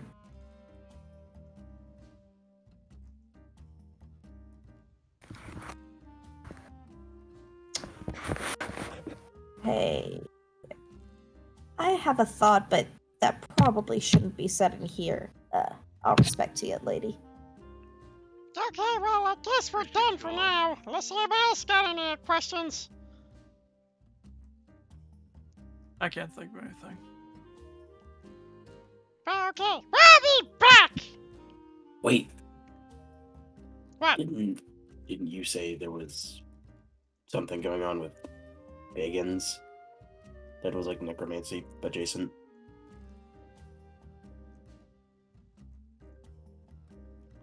What? Wait, going on with what now?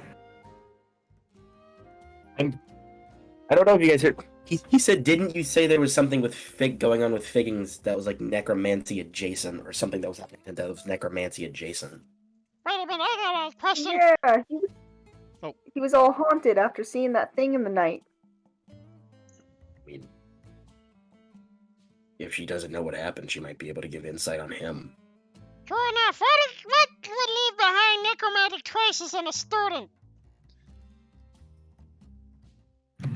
Leave necromantic traces in a student? Let me... She thinks about it for a moment. She says, I mean, necromancy is a school of manipulating life energy.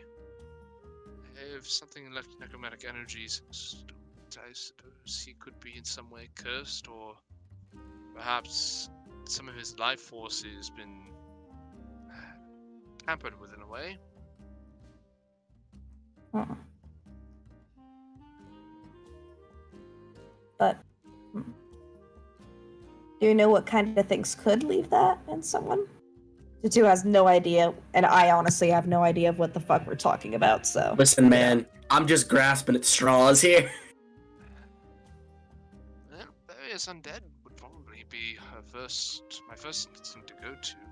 It's been documented that creatures that come back as undead warriors known as wraiths can leave someone drained of their vitality, while vampires can also leave their undead impression upon the subject. Well, in that case, that's interesting.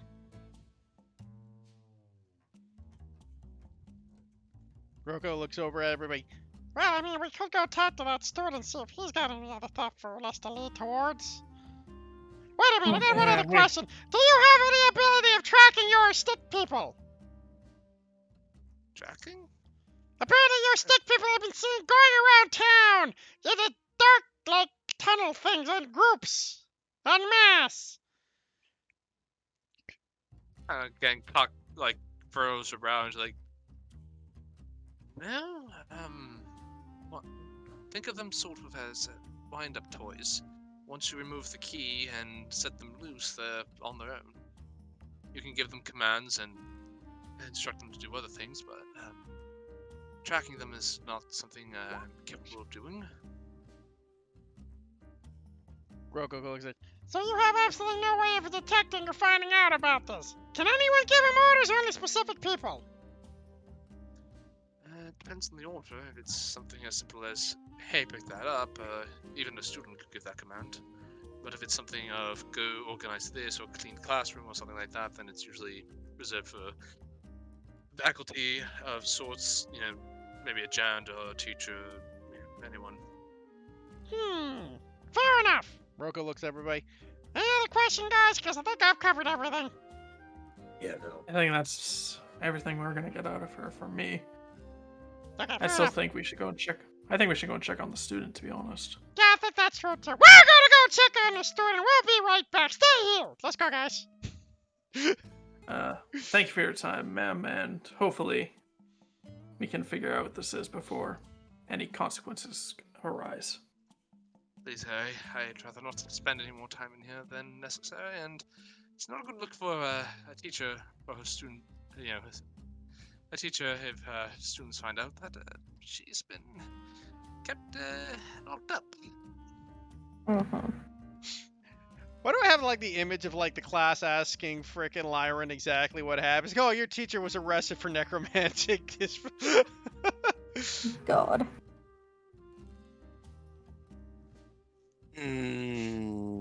I have historically lied a lot, yes. Lyran no? just walked into class. Hello, class. I'm Lyran, your substitute teacher for today. What happened to Miss Nightseed? Oh, she got into an accident. An accident? What kind? A necromantic one. Anyway, on to today's class, creating undead. Let's go. Turn to page 103. God. But as you all leave the area, you are kind of led out of the cells and kind of back into the courtyard of the Purge Guard jail system here, and I believe that is where we are going to end our session for tonight.